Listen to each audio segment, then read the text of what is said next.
our boy, Lu, is stuck inside the useless fleshless body of a skeleton, and he's already reached the limit of this body, so he just can't grow any stronger. Luckily, Demon Queen Wu has taken a huge interest in him. She sees limitless potential in the boy, and to help him harness it, she invites him into a secret realm known as the evolutionary blood pool. There, he's supposed to marinate in this pulsing well of carnage and soak up enough essence to upgrade his weak bloodline attributes. He wastes no time before letting his frail bony body absorb the blood essence at an exponentially high rate. Even the hard-to-please Mommy Wu is genuinely surprised by his rate of absorption. However, a certain group of haters aren't thrilled by this outcome. They try to throw a wrench in his exceptional evolution process by ambushing him from all sides. Surprisingly enough, Mommy Wu doesn't even bother intervening because she already knows he's gonna cook their asses. A blood cocoon forms around him as he undergoes his evolution, while the assassins try to strike as hard as they can, but it's already too late. The formation shatters and a brand new Lu comes into view, looking absolutely nothing like his former skinny skeleton self. He's like a devil born out of the darkness, the kind of devil who doesn't even need to flinch to brutally decapitate the first two assassins approaching. The other foolish mortals learn absolutely nothing from their friend's demise. They charge ahead to purge the nightmare standing before them, only to get their hearts ripped straight out of their chests. Lu squeezes and pops them like some fudged-up party balloons. Even the assassin leader doesn't stand a chance, effortlessly getting his head separated from his body. Sugar Mommy Wu is thoroughly enjoying it after having her wet dream manifest into reality. She is thrilled to experience just how effortlessly this boy has massacred these veterans. But you see, our boy wasn't always this badass. Before he became Mr. Badass Barebones, he was just a corporate slave working as a developer for the very game he's now trapped in. For reasons unknown, his older brother mysteriously disappeared one day while beta testing this exact game. Lu basically gets himself fired so he can dive in and figure out the mystery behind his brother's disappearance. He also has a younger brother named Fei. The two brothers decide to don their VR headsets and search for clues about their older brother's vanishing act within the game. While Lu was working as a developer, he secretly embedded the game with an undetectable cheat code that only he knows how to use. He exploits this cheat to acquire a hidden scroll, one that allows him to change his profession to the highly coveted Azura class. But as soon as he activates the scroll, a stinging realistic pain grips his chest as the system severely glitches out. The next thing he knows, instead of becoming an overpowered Azura, he's waking up in a nightmarish landscape, stuck with a skeletal body. As he struggles to comprehend his situation, a weak-looking creature wielding a glowing staff appears, addressing him as its servant. A grin spreads across the monster's face, seemingly pleased that its summoning ritual has succeeded. Lu quickly realizes that the creature is an epic-ranked boss, Rain, the undead summoner. However, to him, it is just another NPC. He attempts to communicate, asking about his location. Rain stares at him in surprise, unprepared for a summoned skeleton to speak. This unusual occurrence suggests that Lu is not an ordinary summon, but a rare skeletal guard. However, Rain remains silent, leading Lu to assume it is of no use to him. He turns away, intending to find someone else who can provide answers. His disregard infuriates the monster, who had expected its summoned servant to kneel in obedience. Unable to tolerate such disrespect, the monster decides that Lu must be disciplined. Without warning, Ryan uses a dark chanting spell to shackle Lu in place. Lu struggles to understand what is happening. As he watches, Ryan prepares to blast him across the field, claiming it will make him obedient. Just as Ryan is about to attack, a massive entity crashes down onto him, shattering his form and breaking the chains that held Lu captive. As Lu regains his footing, his eyes widen in shock at the enormous beast in front of him.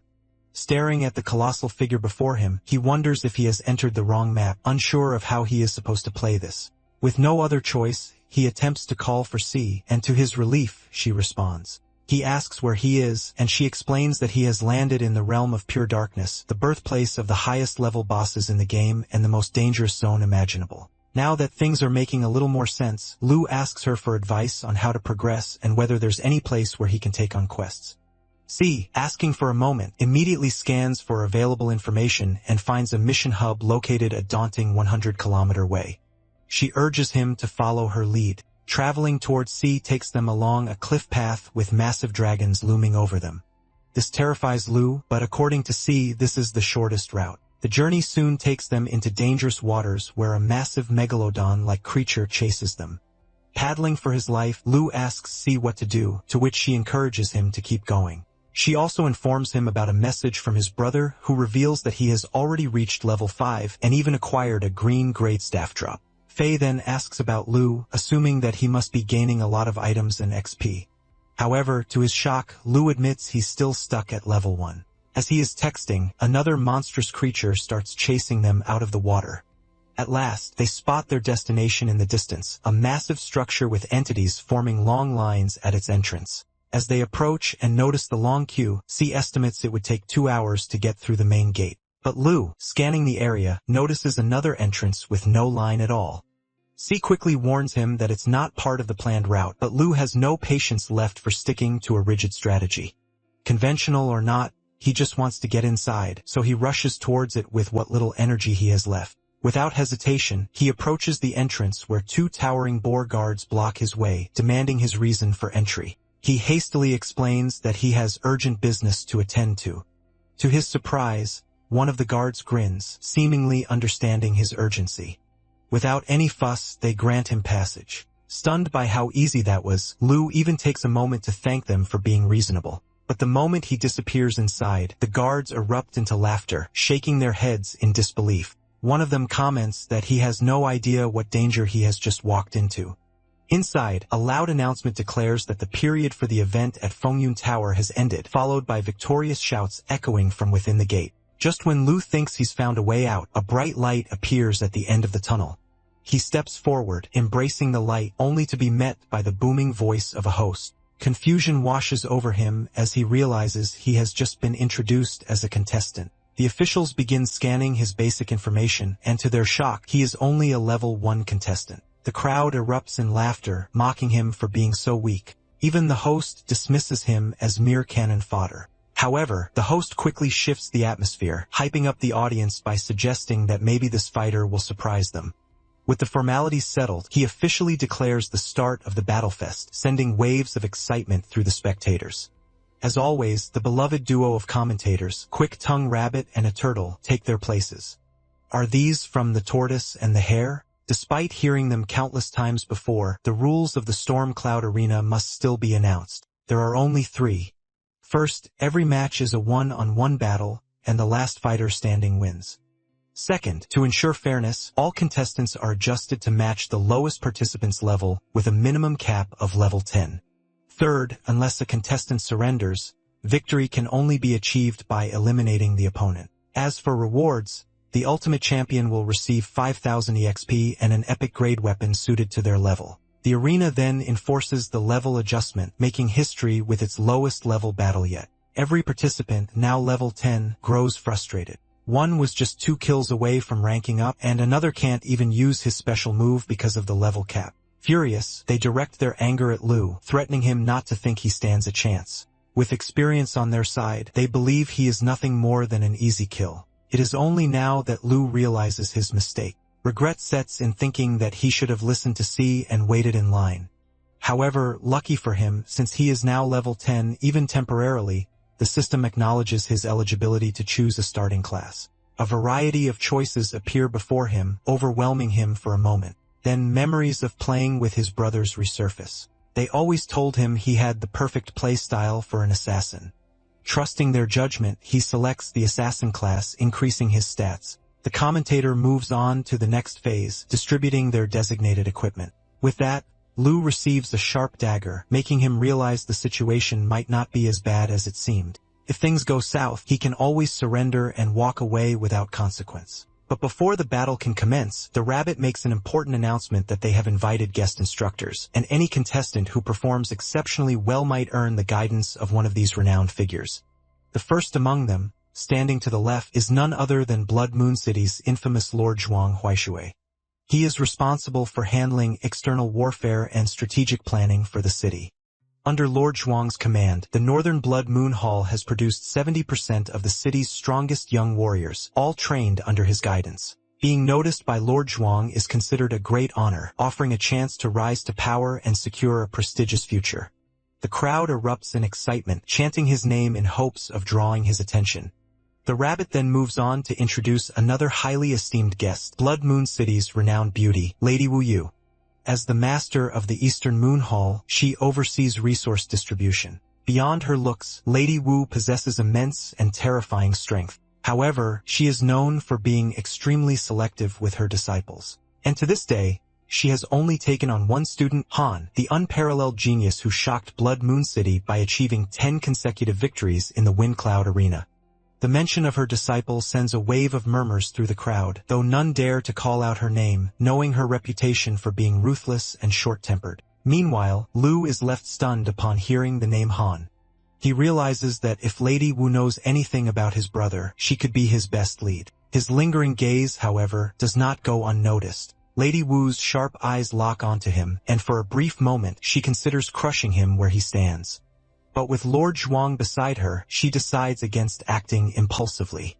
Instead, her focus shifts to a different target. Perhaps Zhuang himself should be eliminated first. With the introductions complete, the rabbit redirects everyone's attention back to the competition. The battles begin, and the first match features Bloodclaw of the Bloodlion clan, a warrior born with an epic grade bloodline. Known for their fierce combat prowess, the Bloodlion clan dominates the battlefield, and Bloodclaw is their rising star.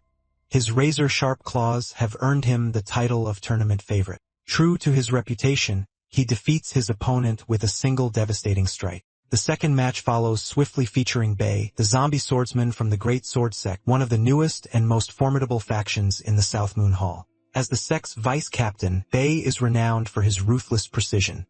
Many seasoned warriors have met their end at his blade. Predictably, he secures victory with ease. Next up is Gear, the dual-wielding demon from the distant wilds who fights as a representative of Blood Moon City. His skill is undeniable, and he too claims a swift win. Suddenly, an unexpected result shakes the arena. Lu emerges victorious. The crowd is left stunned. His victory was so fast that most spectators didn't even catch how he won. Eager to keep the momentum going, the rabbit wastes no time in announcing the quarterfinals. The first match, Lu versus the dual-wielding demon Gear. As they step into the arena, Gear eyes his opponent with disdain. He scoffs and tells Lu to surrender, claiming he has no interest in fighting weaklings. In his eyes, a mere skeleton is not even worth the effort, but Lu stands motionless. Meanwhile, on the other side of the battlefield, Fei has wiped out all the goblins using his fireball spell. The girls beside him shower him with praise, making him the center of attention.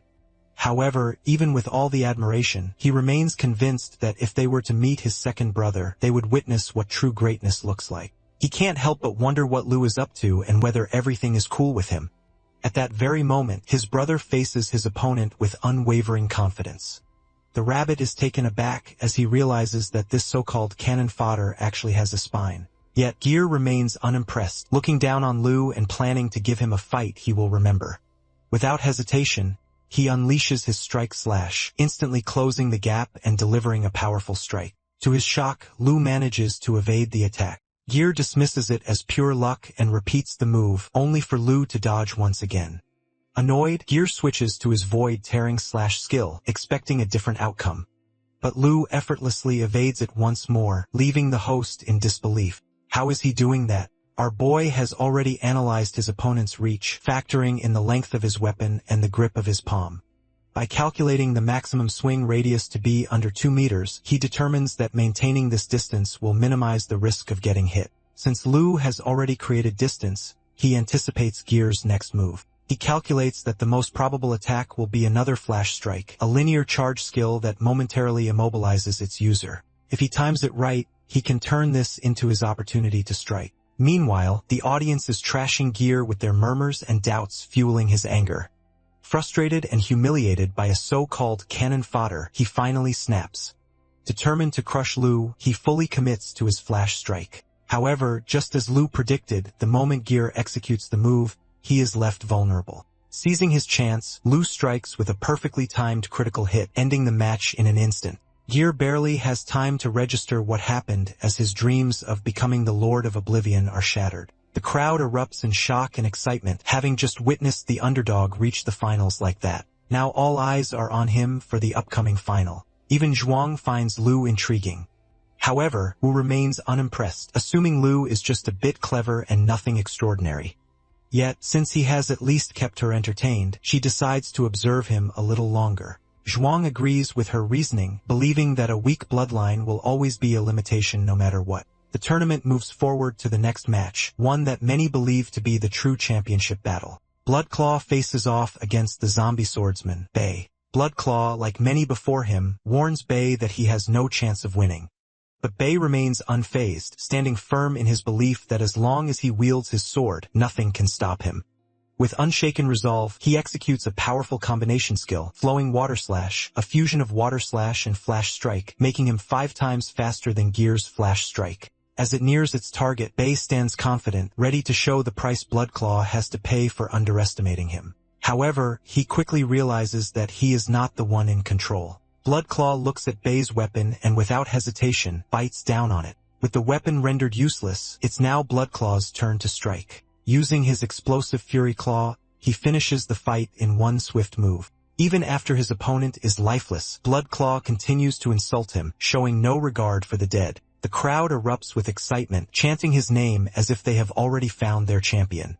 Zhuang shares the same thought, deeming Bloodclaw a worthy candidate to nurture despite his impure bloodline. Meanwhile, Lu senses something is off. He refuses to believe that the lion could actually bite through Bei's weapon. Given that all weapons are supplied by the arena, they should be indestructible under normal circumstances. This could only mean one thing. Despite being reduced to level 10, Bloodclaw base attributes far exceed the average limit. Before he can think on it further, Bloodclaw issues a direct challenge to him. However, Lu remains unfazed, wondering if his analysis is correct. He doesn't have a match for Bloodclaw, but winning this competition is the only way to get close to Wu. Even though he knows he is at a disadvantage and the commentator is urging him to forfeit, however, giving up is not an option as his only family left in this world is his big brother and Fei, and he refuses to back down out of fear. No matter how difficult the challenge, he will keep moving forward. With this resolve, the match begins. Bloodclaw is more than eager to mock Lu, viewing him as a mere low-ranked creature too foolish to handle provocation. Standing tall, he declares that he will devour Lu as his victory feast, yet none of his words seem to shake Lu. Instead, Lu stares at him as if he were already dead. Then, without hesitation, Lu leaps toward the lion. Bloodclaw instantly notices how much slower he is compared to the swordsman from before. So slow, in fact, that he casually lifts one hand to stop him. But just as he is about to make contact, Lu vanishes. Bloodclaw barely has time to react before Lu is suddenly behind him. Even though he dodged the first attack, he now realizes something crucial. Lu is an assassin and was merely pretending to be slow to catch him off guard. Bloodclaw immediately counters with a long-range attack, only to watch in frustration as Lu dodges it again. The lion's smirk fades as he now understands that he is dealing with an opponent who won't let him land a single clean hit. Worse yet, he feels a sudden sting. Somehow in the middle of all this, he has been injured. Bloodclaw's eyes widen in shock. He has no idea how Lu managed to land a hit, and the realization infuriates him. He walks toward Lu while trash-talking the crap out of him. He activates his ability, Blood War, boosting his power and critical strike chance by 20% for 15 seconds. Seeing Bloodclaw unleash his skills, the crowd assumes the so-called cannon fodder actually matches his strength. Even Wu grows curious about what this low-level monster with a basic bloodline might do next. It's rare for her to find such entertainment in a fight like this. Bloodclaw leaps at Lu, unleashing a barrage of blows. Lu blocks each hit, but he knows he can't hold out for long. Absorbing too much, he stumbles with his crumbling guard. Bloodclaw seizes the moment, ready to crush Lu completely. He mocks him, telling him to stay down like the garbage he is. But just as Bloodclaw closes in with his ultimate move, Lu reveals his trick. He's been pretending all along, waiting for Bloodclaw to use his big move. That attack, though powerful, leaves Bloodclaw unable to turn for half a second. Lu takes his shot, triggering his backstab skill to teleport behind Bloodclaw and strike. The plan might work on others, but not Bloodclaw. He counters with his bloodline skill, Blood Rage Roar, freezing all enemies within 5 meters for 1.5 seconds. The crowd gasps, stunned. Zhuang decides right then to mentor Bloodclaw, impressed by his talent. Wu, though, feels disappointed. She's finally interested in a fighter after so long, but Lu's lack of skill might doom him. Sure enough, Bloodclaw slashes Lu's arm.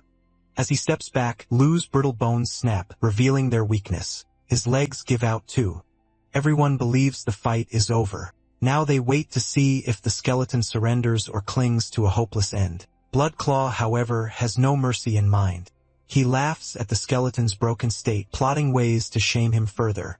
However, Lu is also waiting for him to take the bait. Bloodclaw trash talks, saying that maybe snapping Lu's bones one by one or kicking his skull like a toy would be a good idea. Lu, meanwhile, stays calm. He's pleased, sensing his trap is about to spring and counting Bloodclaw's steps. Bloodclaw steps forward, grinding his foot into Lu's severed leg to taunt him. Unknowingly, he walks right into the plan. Lu tosses his dagger ahead, a weak move that Bloodclaw easily deflects, thinking it's an act of desperation. But Lu still controls his other hand. He hurls the blade again, pairing it with his backstab skill. In one swift motion, he teleports and lands a brutal hit on the mighty lion. The lion drops instantly, shocking the entire crowd, including Zhuang and Wu.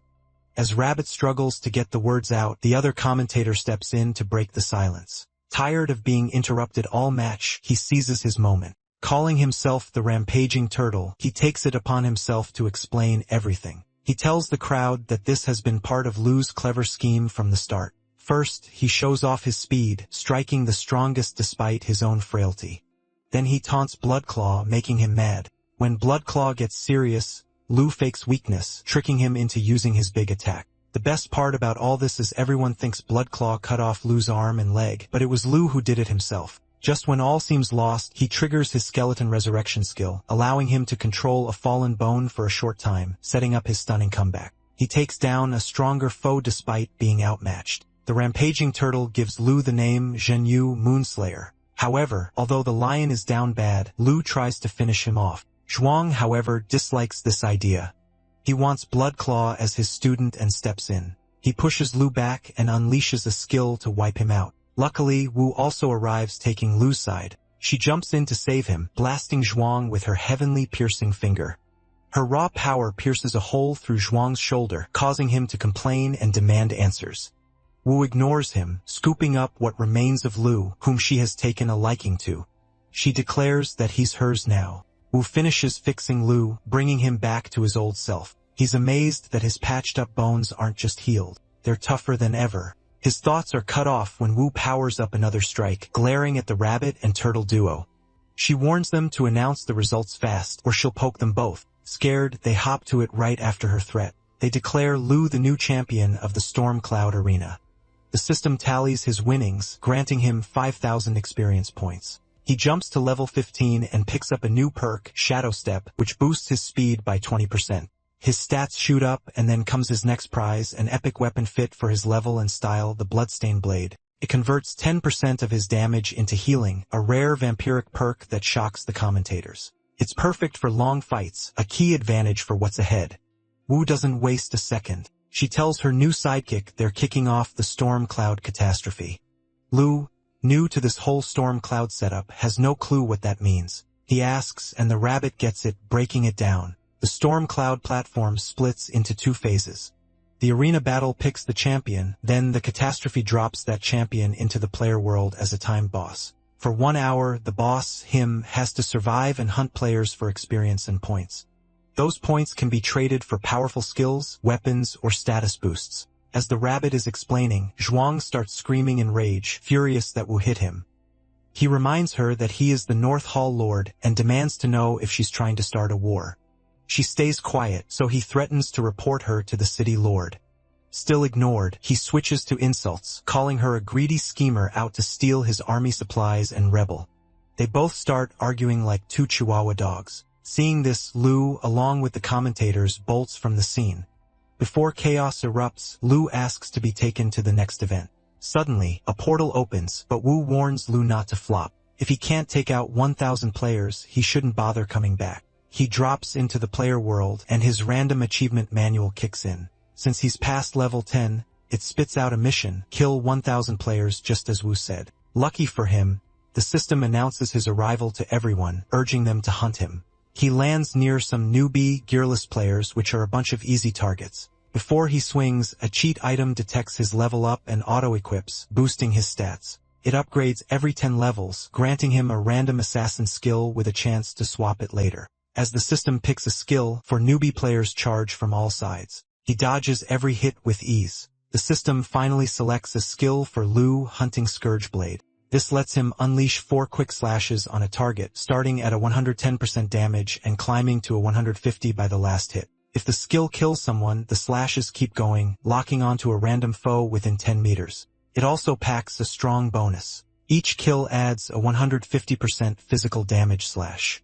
Smart as he is, Lu knows how to maximize it. He carves through enemies hitting hard and fast. He figures if he weakens a bunch of players first and then triggers the skill, his hunting power doubles. It's like he's unlocked an auto-kill mode. After slicing them up, he calls C to ask if others can track him. She confirms, revealing that the system broadcasts his location in real time that only fires him up with dark energy pulsing around him. As players swarm in, he unleashes his wild side, tearing through them like a train. After that, he perches on a tree branch, considering his next move. Fewer players are showing up now, and since he can't loot their gear, staying put seems pointless. Before he hops down, a greedy solo player struts in, excited. This guy plans to snatch all the dropped weapons for himself. Lu isn't having it. He instantly slits the guy's throat in one swift motion. As the player digitally vanishes, Lu starts scanning for more targets. That's when the next wave of greedy players arrives. In an instant, Lu slashes through them all like flies. His kill count ticks up to 444, but it's still not enough. Rather than waiting, he decides to go hunting, but that last encounter sparks an idea. He sends his current location to his brother, hinting that he's got something good waiting. His brother assumes it's a gift or some kind of help for his journey and races over, but when he arrives, he freezes, stunned to see hundreds of player corpses scattered around. Meanwhile, in another part of the forest, lightning splits the sky as a lone player. Luna takes down an epic boss single-handedly known as the Moonlight Knight with the prestigious dazzling Nova title earned by ranking among the region's top 100. She radiates power as she claims her latest prize, Heart of Resilience, an epic bracelet that boosts her stats and has a 20% chance to activate during control attacks, increasing her resistance by 20 points. Perched on a tree branch, Lu watches in awe. It's the first time he's ever seen someone solo an epic boss. Curious, he asks C to pull up details on the Moonlight Knight class. She finds the info in seconds. It's a rare swordsman class that balances strong stats with attacks blending both physical and magical damage. Easy to pick up, but with immense potential in the right hands. Meanwhile, Luna senses someone watching her. She scans her surroundings, but before she can pinpoint the source, a group of shady-looking players interrupts her thoughts. They try to swindle her out of her epic bracelet, but Luna isn't easily fooled. Rather than entertain their tricks, she offers a challenge. If they want it so badly, they'll have to fight for it. One of them, a cocky, smooth talker, tries to charm his way out of it, even flirting for her number. Luna shuts him down without hesitation, daring him and his crew to prove their strength. Thinking they have the upper hand, they leap at the chance, only to be cut down effortlessly by her starlight slash. As his allies crumble, the leader of the group realizes he's in way over his head. Desperate, he name-drops his guild, warning Luna that they'll hunt her down if she kills him, but Luna doesn't care. With a clean, precise slice, she leaves a scar across his face. With that settled, Luna calls out to the watcher above. Without hesitation, Lu drops down. Up close, she's taken aback that he's a boss-level monster. Just as surprised that she spotted him, Lu hesitates. They both know that a fight between them would be brutal and frankly not worth it. Before they can decide their next move, a swarm of players emerges from the shadows surrounding them. The crowd splits into 2 crews, one out for Luna's blood after she scarred their leader, the other targeting Lu as a raid boss. With no clear way out, Luna and Lu lock eyes. Then, without a word, they charge at each other only to fake it. At the last second, they veer off in opposite directions, slipping past the groups that weren't after them. The trick works. The mobs ignore them, allowing both to escape, but their pursuers quickly catch on and give chase. In the chaos, the 2 groups slam into each other, neither willing to give way. Shoving turns to scrapping, and suddenly, it's a full-blown brawl exactly as planned. Luna and Lu double back, ambushing the tangled mess from all sides. With allies mixed in, players start swinging wildly, making everything worse. Friendly fire sparks a chain reaction, and soon, they're fighting each other instead of their real targets. The strongest among them hold on, convinced they've dealt with Luna and Lu until Lu unleashes his hunting scourge blade. Like a relentless kill machine, he mows down anyone in his path. His player kill count hits 999. As the dust settles, Luna remains standing. Without hesitation, they lunge at each other, ready to end it once and for all. But just like that, the system chimes in, congratulating Lu on completing the random achievement task. Somewhere else, Luna sits in a wheelchair, gazing at the ocean. She belongs to the wealthy by family. Luna looks weak, the VR helmet resting in her hand. Her maid asks if she's hungry, but she denies it. After that, she goes to her room and writes down notes about the boss she just encountered in the game. The scene shifts to Lu stepping through the portal. As he does, his random achievement pings. He's hit 1,000 kills, earning a mythical item, Enchanted Divine Earrings. These allow him to switch races, gaining new appearances, a racial talent, and language skills. He's pleased that this prize is both versatile and powerful. The system chimes again, praising his Storm Cloud Catastrophe run, awarding him 1,000 contribution points and enough experience to reach level 21. He also acquires a new skill, Rending Burst Blade, which boosts his next attack to 180% damage, ignores 20% of a foe's defense, and has a 20% chance to make them bleed. Emerging from the portal, he is greeted by a roaring crowd. Even the commentators hype up his 1,000 kill record, dubbing him the rising star of Stormcloud. However, Zhuang is not thrilled. Lu shrugs off the skeptics, focusing instead on Wu, who stands ahead. She seems impressed that he didn't let her down. Deeming him worth her time, she flicks her hand, opening a portal and telling him to follow. They step into a hidden place, Blood Moon City's evolutionary blood pool. Lu is amazed because nothing like this exists in the game he knows. As he puzzles over it, Wu cuts in, asking if he understands why Bloodclaw, despite being leveled down to match him, still crushed others so easily. Lu nods confidently and reveals the answer, bloodlines. Just like gear varies in quality, a monster's strength depends on its lineage, and his is the weakest. Looking around, Lu asks if this place is meant to break through bloodline attributes, and Wu confirms it. According to her, it is one of the secret realms under her jurisdiction, and he can choose any area he likes to strengthen himself. With a smirk, she adds that his evolution depends on his luck. Meanwhile, in Blood Moon City's North Hall, Zhuang is furious at Wu for humiliating him. He also blames Lu for causing him to lose face. His assistant tries to calm him down, assuring him that defending the Lion Clan will enhance his reputation and prove his loyalty to them. Despite this, Zhuang's anger remains. The assistant then whispers a provocative idea into his ear, one that Zhuang immediately takes a liking to. Back in the secret realm, Lu absorbs the blood energy from his surroundings while Wu observes him. She can't hide her fascination that his absorption speed is remarkably fast, indicating his incredible potential. However, her thoughts are soon interrupted when someone calls her name. Turning around, she sees the Black Death Guards from the City Lord's mansion. They inform her that the City Lord has summoned her to the main city immediately. She refuses to comply so easily as she is preoccupied at the moment. She asks them to wait until she is available, but since they are not her subordinates, they have no intention of following her wishes. The captain then presents the City Lord's blood-summon decree, a direct order that requires immediate compliance. Failure to obey results in instant execution. Left with no choice, Wu agrees to go with them. Before departing, she leaves Lu with a cryptic warning about occasional rockfalls in the nearby mountains, advising him to stay alert to avoid being crushed.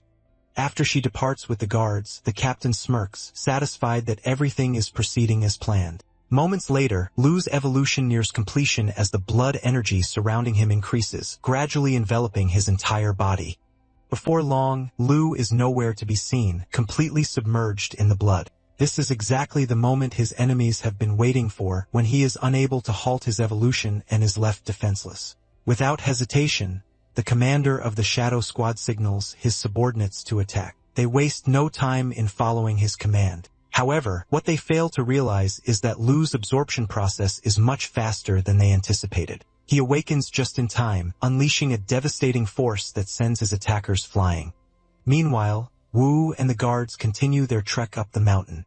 The captain grins, satisfied that even a powerful entity like Wu is forced to comply after receiving the blood-summoning order. But his confidence is short-lived when, to his surprise, Wu suddenly stops following them and casually takes a seat on a rock. When he demands an explanation, she simply ignores him, content to enjoy the view of the blood pool below where several overconfident assassins are now racing to take Lu down for the credit. The fastest assassin reaches Lu's resting spot first, slicing through the blood sphere in an attempt to finish him off. The formation shatters, and they stand ready to confirm their kill. Yet to their shock, Lu is still in one piece. Confusion spreads among the assassins, especially the one who landed the attack, as he is certain his blade made contact. Determined to finish the job, they rush in for another strike only to be stopped in their tracks.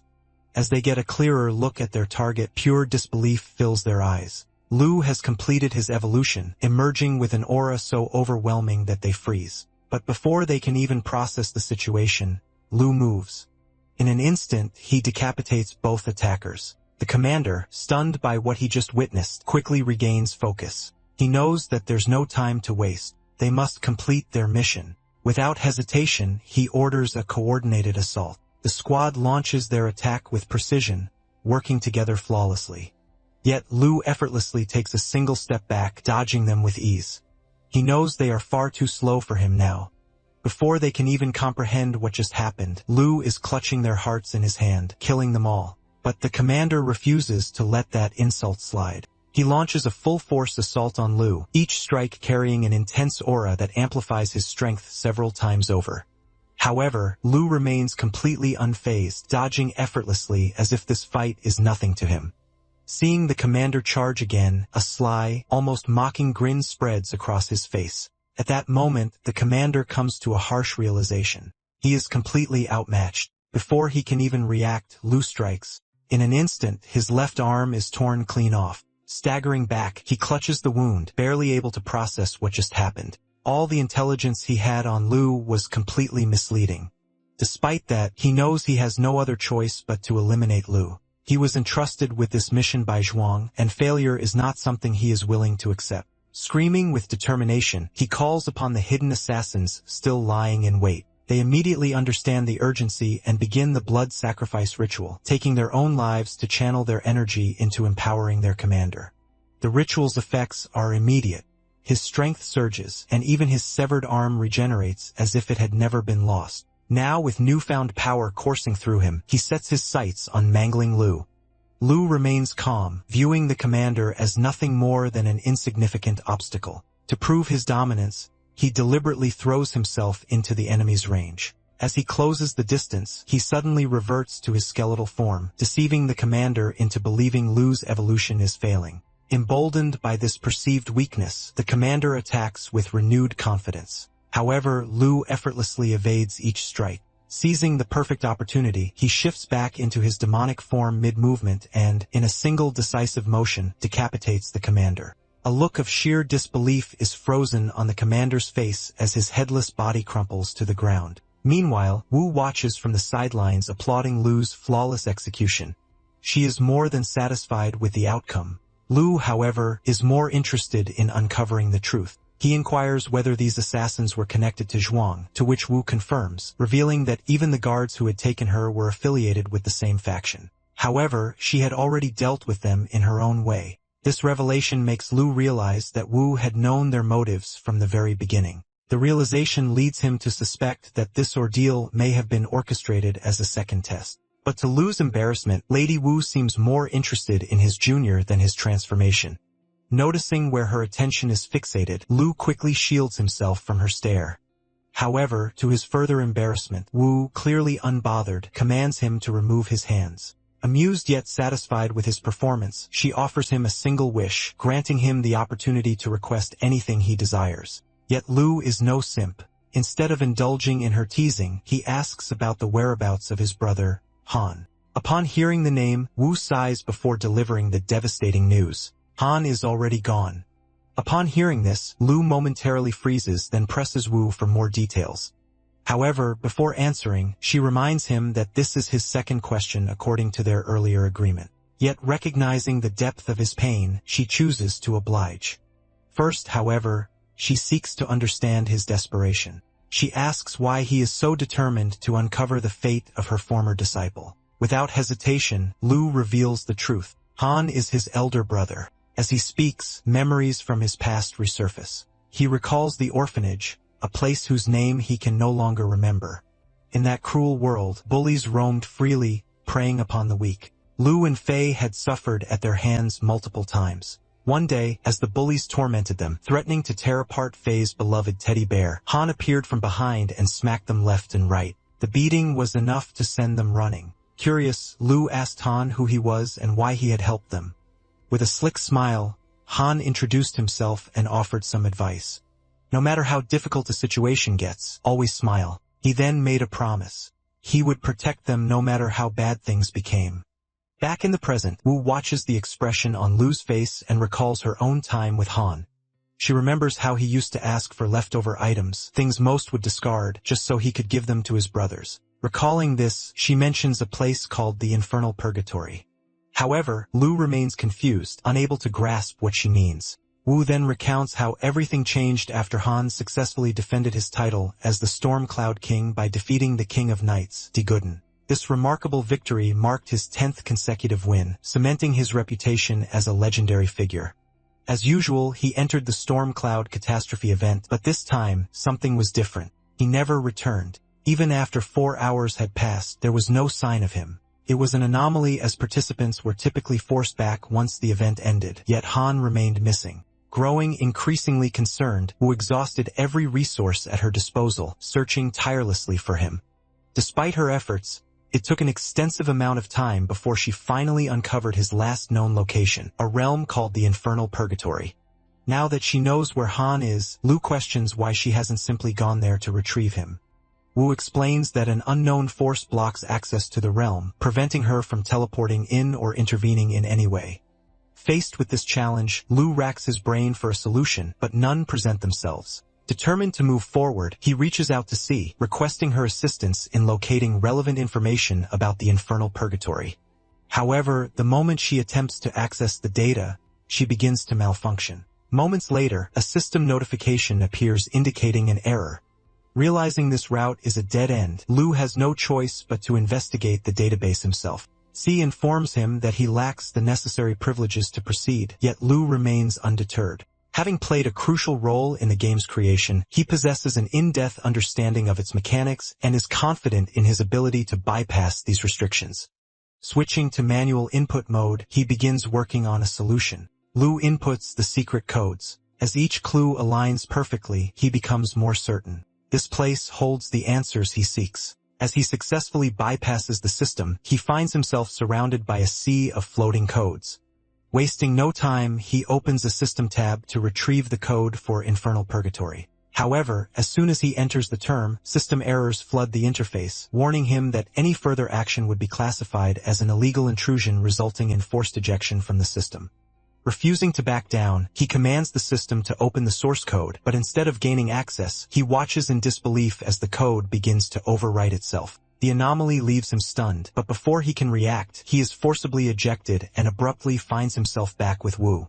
She does not acknowledge his sudden disappearance, instead continuing their conversation as if uninterrupted. She reiterates that she has shared all she knows and suggests that if he remains doubtful, he should uncover the truth for himself. Realizing he has no choice but to investigate firsthand, Lu prepares to journey there himself. Before departing, he requests another favor, but Wu reminds him that this would be his third request, meaning he cannot expect more assistance for now. However, she unexpectedly changes her mind, allowing him to ask. Without hesitation, he inquires about directions to the other realm. Wu informs him that the only known method is through the Storm Cloud Catastrophe, which he has already completed and is bound by a time restriction. She expresses concern, pointing out that even Han, after awakening twice in the evolution blood pool, was unable to return. And given Lu's current state, impatience could be dangerous. However, Lu barely registers her words as he is lost in thought, unwilling to remain idle when he is so close to finding his brother. Before he can devise a solution, C intervenes, revealing that she knows a method to cross over. She instructs him to follow her, and without hesitation, he complies. Wu, however, remains unaware of C's presence and grows confused by Lu's actions. When she questions him, he explains that he has found a way to reach the player's world, what she refers to as the other side. This revelation intrigues her as she wonders how he has come upon this knowledge, but sensing his urgency, she postpones her questions. Meanwhile, in the player's realm, a massive explosion erupts amid a dense forest, incinerating a swarm of moth-like creatures. The devastation is the work of the powerful firestorm mage, Faye, who has now reached level 23. His mastery of flames not only secures his dominance on the battlefield, but also draws the admiration of several female players. Enthralled by his fiery prowess and charisma, they flock around him. Despite Faye's eyes on something else, he shifts the conversation by inquiring about the whereabouts of a high-paying equipment merchant that the girls had previously mentioned. The girls confirm the merchant's proximity, and he continues his journey with enthusiasm, looking forward to meeting the vendor they so highly recommended. In a show of generosity, he even promises to treat the girls to new equipment after completing his transactions. However, as Faye ventures deeper into the woods, he notices a group of players blocking his path. Suddenly, more players emerge from all directions surrounding him. Their nefarious intentions become immediately apparent when they refer to him as their scapegoat. Realizing the impending danger, he quickly instructs the girls to stay behind him as he prepares his magic. To his dismay, the very individuals he was trying to protect revealed their true colors, betraying him by attacking him from behind. Confusion fills Faye's mind as he struggles to comprehend why they would betray him after his kindness. However, his questions are soon answered in the most unexpected way when he overhears the guild members referring to these supposed beauties as his brother. To his astonishment, the three alluring figures from the North Guild are, in reality, men in real life. This revelation fuels Faye's fury, not due to the loss of wealth, but because of the betrayal of his trust and emotions. Determined to exact revenge, he prepares to retaliate. However, before he can strike, his enemies launch their assault. Faye proves faster than they anticipate, delivering a fiery punch that knocks two of them down instantly. More men charge at him from behind, but he counters with a powerful area of effect fire attack, taking down several at once. Despite his prowess, he is outnumbered, and the battle begins to take its toll. An arrow fired from the shadows nearly strikes him, but his extraordinary reflexes allow him to block it at the last moment. As the battle intensifies, a feline warrior closes in for the kill. Faye successfully deflects the attack using his abilities, but his mana reserves are dangerously low. The situation becomes dire as he has already exhausted his potions during earlier level grinding and even gifted some to the deceptive players. Recognizing his dwindling strength, his enemies confidently assert their dominance, revealing their true objective, the valuable equipment he obtained from the limited-time boss. They warn him against resistance, informing him that their guild has surrounded the area. If he refuses to comply, they vow to camp his corpse until every last piece of his equipment drops. Frustrated and cornered, Faye lets out a deep sigh before unleashing a torrent of insults. Enraged by his mockery, the white-haired leader of the guild prepares to strike him down. Accepting his fate, Faye silently apologizes to his second brother for failing to protect the wealth entrusted to him. Just as the fatal blow is about to land, a shadow materializes behind the white-haired leader, delivering a lethal strike that kills him instantly. The mysterious figure is none other than Lu. Seeing Lu, Faye is momentarily surprised, but quickly grows excited as he realizes it's really his brother, now in his human race transformation and at level 23. As Lu inquires about the situation, Faye immediately launches into his usual annoying crying act, pleading with his brother and insisting that it was the ladies who tried to rob him. The so-called ladies, or rather femboys, initially appear concerned upon seeing Lu. However, their worry quickly turns into excitement as they eye him, suspecting he might be carrying valuable items. Just as they prepare to attack, they suddenly realize that their entire group has already been wiped out. Before they can even react, Faye flashes behind them and, with a mocking tone, questions whether they were really threatening him just moments ago. One of the femboys hurriedly denies it, but it's already too late. Without hesitation, Lu and Faye swiftly defeat them and walk away as if nothing happened. As they continue, Lu shares information about the Infernal Purgatory, a mysterious place he recently learned about, which may hold clues about their missing brother. However, Faye dismisses it, claiming that no such location exists. Lu, though skeptical, knows that even if it is real, their current strength is nowhere near enough to reach it. For now, they decide to head to the nearest town. After a long walk, they arrive at the southern suburbs in a place known as Nikanda Town. As they stroll through the streets, Lu gradually realizes that the town feels oddly familiar. Meanwhile, Faye is too busy shamelessly flirting with random NPCs to notice anything. At a nearby equipment recycling shop, two players eagerly hope to score a rare purple-grade item, knowing that lesser gear hardly sells for much. Lu steps forward and presents his premium-grade equipment. The shopkeeper, inspecting it carefully, declares it's worth 95,000 gold. Faye nearly jumps in excitement, realizing that this amount is equivalent to tens of thousands in real-world cash. Just as the deal is about to be finalized, Lou casually praises the shopkeeper's hair, an obscure in-game Easter egg. To Faye's shock, the shopkeeper beams with pride, and without hesitation increases the trade price by an extra 10%. Faye is confused, to which Lou explains that he designed the Easter egg himself. This amazes Faye so much that, if he were a girl, he would definitely smash Lou for real. After receiving 100,000 gold, they earn 8 tons of wealth achievement. As Faye walks through the town, he becomes the center of attention because of it. After that, they head to the auction hall to sell the remaining items. A long line stretches outside the hall where 2 twin guards block the entrance, demanding a 10,000 gold fee just to enter. A young player at the front of the line pleads with the guards, explaining that he's just a little short, but they refuse him, causing the onlookers to mock him for wasting their time. However, to the boys' shock, Lou and Faye take him with them. Seeing Faye's tons of wealth title, the guards immediately open the gate and respectfully guide them inside. Inside, a grand hall is filled with other wealthy players. The young boy thanks them both and promises to repay their kindness someday before leaving. After a while, a lady arrives and hands Faye a VIP black gold card, claiming that she will guide him through the process.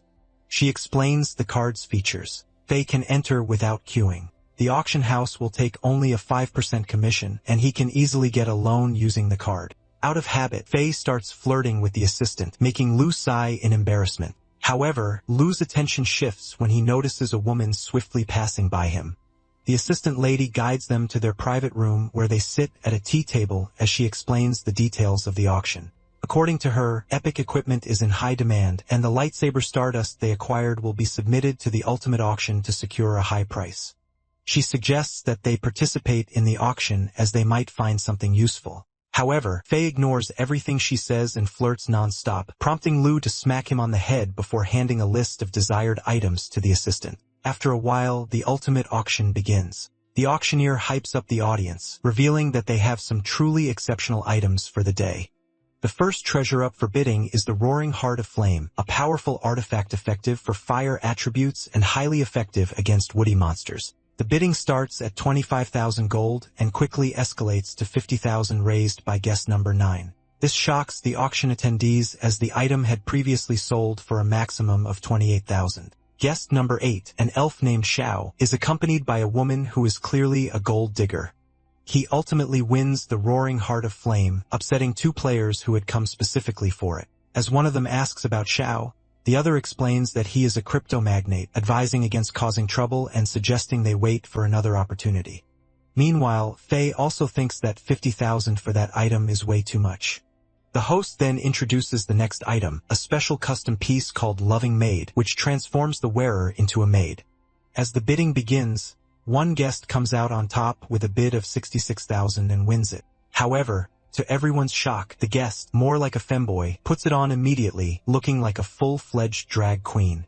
The next item is an epic tier piece of equipment, the Lone Wolf's Battle Boots, which have a 2% chance of triggering axle mode while moving. As the host reveals the starting price of 40,000, Xiao instantly raises it to 80,000, enraging the other bidders. After that, Xiao continues outbidding most of the following items, forcing other players to leave the hall in frustration, since they can't win a single bid. Faye is pissed too, but Lou remains calm, claiming that they will need Xiao's help for their own item, which is coming up next. Finally, the host presents the last item, Stardust, the one Faye and Lou submitted.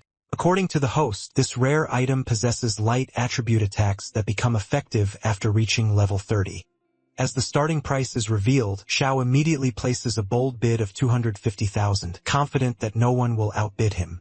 However, to his shock, Faye, sitting in the back, raises the bid. This surprises Xiao, leading to an intense bidding war between them. As Faye reaches 500,000, Xiao hesitates, considering whether to let it go.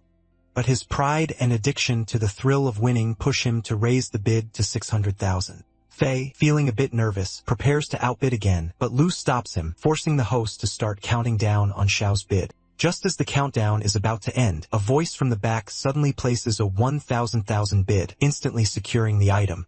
The crowd falls silent as a mysterious girl wins over everyone. As the auction ends, Faye is thrilled about earning such a huge amount while Lou starts calculating their total earnings.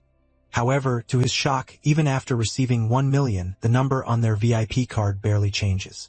This means that there are far wealthier players in the city above them. Still, they choose to ignore it, as today they have earned more than enough to meet their goals.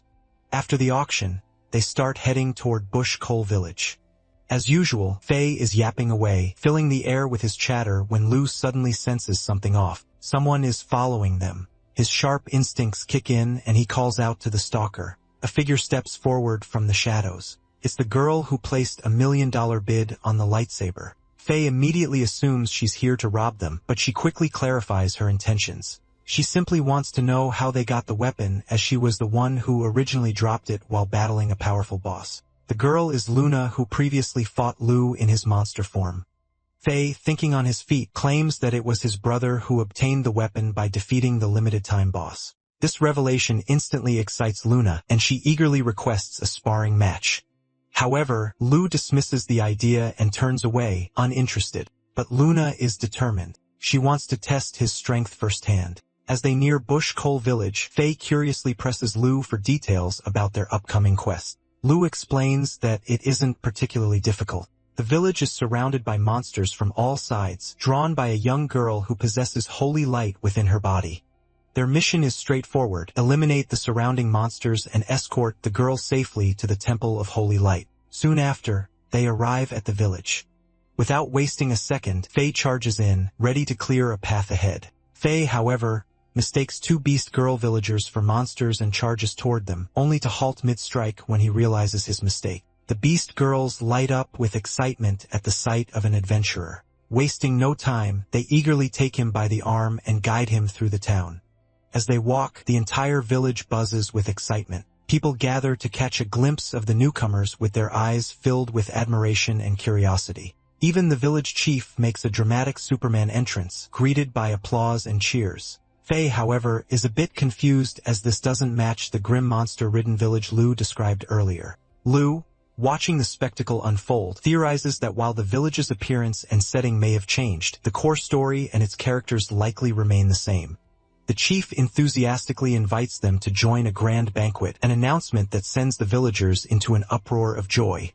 It's clear that this village has an intense love for celebrations. As they are escorted toward the feast, Lu seizes the opportunity to ask about the purple medic flower, a rare bloom that grows in their village.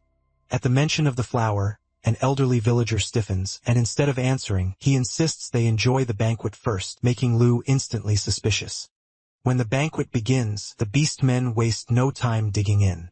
They eat like wild pigs. They are pigs, so it seems only natural. Faye, seeing the food, gets excited, but Lu brushes him off, reminding him that they need to find the mission NPC first. As they look around, they eventually spot a little beast girl holding an apple. Lu places a hand on her shoulder and asks if she wants to go to the Temple of Holy Light with them. The girl with tears of hope turns to them and asks if they are there to save her. This successfully triggers Mission 2 in the game, and suddenly all the pigs start snorting as if the evil within them is awakening. The pigs start transforming into monstrous forms and instantly attack them.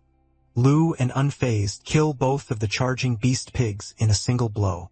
Seeing this, the other pigs go berserk and leap toward the duo, triggering a full-blown brawl. After a while, Lu and Faye manage to defeat all the pigs. However, to their shock, the pigs begin regenerating and revive themselves. Faye, a bit nervous, asks Lu what to do next, but Lu is just as confused since this is completely different from the original plot of the game.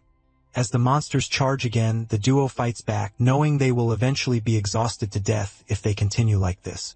Realizing their predicament, they decide to bolt and make a run for it. While running, they eventually hide inside a house, evading the monsters for the time being. However, just as Faye is about to speak, Luna suddenly appears out of nowhere and covers his mouth. She silences him, whispering that the monsters are still nearby and that they should talk upstairs. Once upstairs, Luna reveals that she arrived earlier than them to complete the same mission. However, she also sensed something strange about the village and decided to investigate at night. Lu agrees with her and turns to the beast girl, asking if she knows anything, but the girl is terrified. As Luna tries to calm her down, she suddenly removes her mask, revealing to everyone's shock that she is actually a human girl. According to her, Bush Coal Village was originally a calm and peaceful place, though pig monsters often roamed outside the village. However, these monsters weren't too dangerous as long as people stayed clear of them. Over time, they even began learning human behavior, which further reduced the threat they posed. One day, a holy knight named Greg from the Temple of Light visited the village. Under his guidance, the villagers performed a sacred prayer, though something about it felt strange. During the ritual, the girl experienced pain and approached Greg about it. To her shock, he told her that she was the chosen one, and that she could join the temple and become one of them. However, before she could share this news with everyone, the monster pigs suddenly attacked, capturing the entire village, including Greg, who was ruthlessly killed while trying to protect them.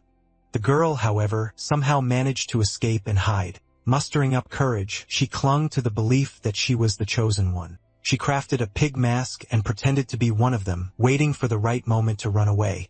Now she wants to visit the holy temple to inform them about the incident. However, Faye assures her that she can leave everything to him and his brother. They will handle it. Just as the girl excitedly thanks him, a monstrous towering pig spots her through the window. With its massive hands, it grabs her and pulls her out. As the beast is about to devour the girl, the trio charges at it, unleashing their spells. However, with just a swing of its arm, the beast effortlessly stops their attack, mocking them for being so weak. The trio is sent flying onto the roof of a nearby house. As they regain their footing, they wonder if the beast has any weak points. Before they can come up with a plan, the beast strikes again, smashing the entire house and sending them flying along with the debris. Thinking quickly, Lou comes up with an idea and asks Faye to support him. Hearing this, Faye immediately charges at the beast with his fiery comet spell, hurling fireball after fireball to keep it distracted. Seizing the opportunity, Lou dashes toward the beast. The beast notices Lou and tries to punch him, but Lou swiftly evades the attack using backstab in combination with his hunting death blades. He counters with a deadly strike, slicing off the beast's hand. As the severed handpieces fall, Lou catches sight of the girl trapped inside. However, before he can reach her, several small pig monsters suddenly materialize behind him and lunge at him. Just in time, Luna appears behind Lou and eliminates them all with her Starlit Waltz spell. She urges Lou to save the girl, but before they can move, the beast violently shakes its severed hand, causing both the girl and the hand to drop. At the same time, the monster lets out a deafening roar, summoning hundreds of beasts from within itself. Lou quickly realizes that the beast pig is actually a fusion of the smaller ones. However, Luna, noticing the high difficulty of the quest, suspects that defeating the beast might not be their main objective. While still airborne, they come to a realization that their true mission is to bring the girl to her destination. With that in mind, they call out to Faye asking him to cover them. Meanwhile, Faye, who is still recovering his mana, instantly springs into with a burst of explosions. He blasts away all the pigs attempting to chase after Lou and Luna. On the other hand, the duo is in hot pursuit of a pig that has grabbed the little girl and is making a run for it. The pig is incredibly fast, quickly putting distance between them. As they give chase, they suddenly come across a group of zombie-like villagers trapped behind bars. Without hesitation, Lou frees them, but instead of gratitude, they simply snort in confusion. Seeing this, Luna becomes enraged, blaming Genesis for whatever happened to them. However, Lou is confused about what she means by that. Before he can ask, their conversation is abruptly interrupted by Faye's desperate screams for help. He is frantically running toward them, pursued by a massive horde of pigs trying to take his life. Meanwhile, the pig carrying the girl is still sprinting at full speed trying to escape. After gaining some distance, the pig manages to climb onto a tower and begins terrorizing the girl. However, with the holy light within her, she swiftly summons a knife and stabs the pig in the eye.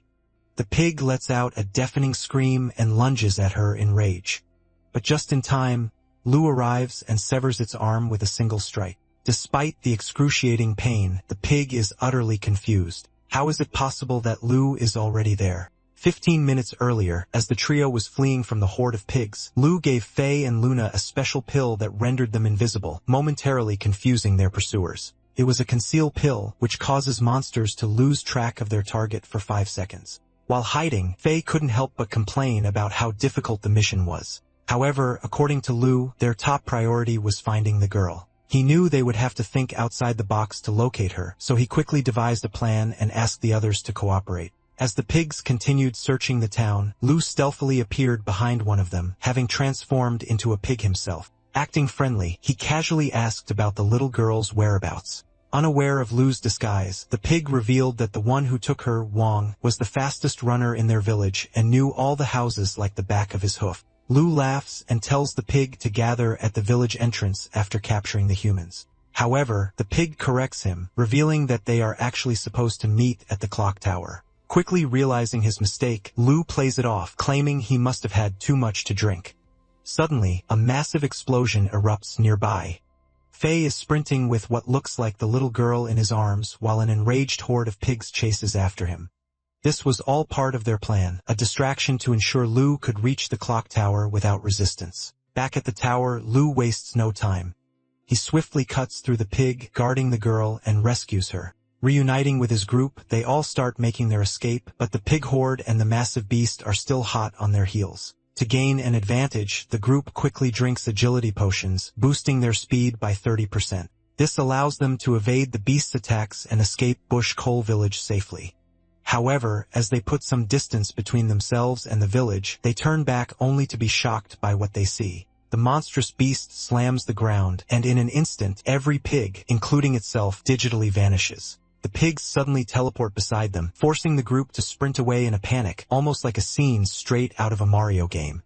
As they run in a bizarre 2D perspective, they spot an ostrich and quickly hop on, gaining some much-needed distance from their pursuers. After escaping far enough, they release the ostrich and continue on foot. Walking for a while, they come across a beautiful lake and decide to take a break. Since the pigs are still 30 minutes away, they figure a 15-minute rest will give them time to recover. Excited Fei and the little girl eagerly splash around in the water while Luna stays back, busy checking her stats. However, noticing Luna's worried expression, the little girl gently takes her hand and offers to make her happy through prayer. As the girl prays, Luna suddenly sees a bright light and a memory flashes before her eyes, her mother and father calling for her to hurry as they prepare to leave for an unknown destination. The vision stirs deep emotions, and before she realizes it, a tear rolls down her cheek. The little girl seeing this gets nervous and apologizes, explaining that she wished for a happy memory. Luna, smiling softly, reassures her that it was a happy memory. Fei, witnessing this, suddenly gets curious and asks to try as well. As he closes his eyes, a memory unfolds.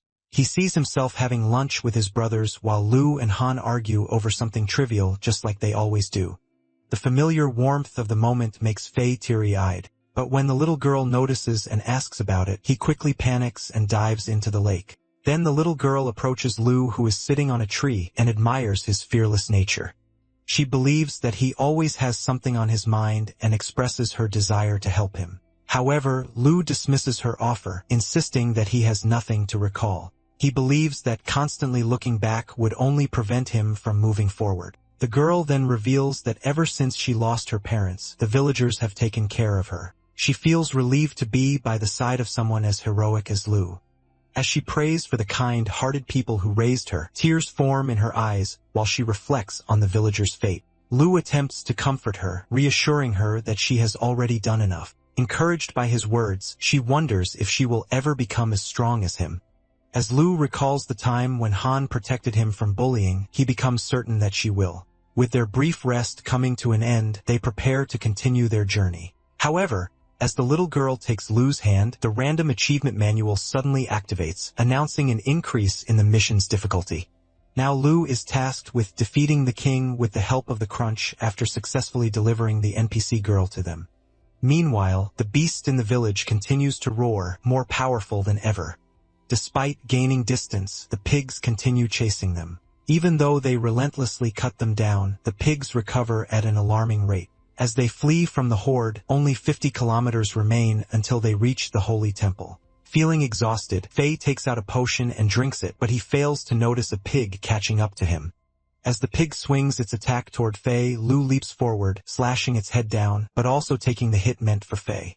Seizing the moment, Fei follows up with a fire blast, sending the pig flying. The group keeps running, but their concern for Lu's injury grows.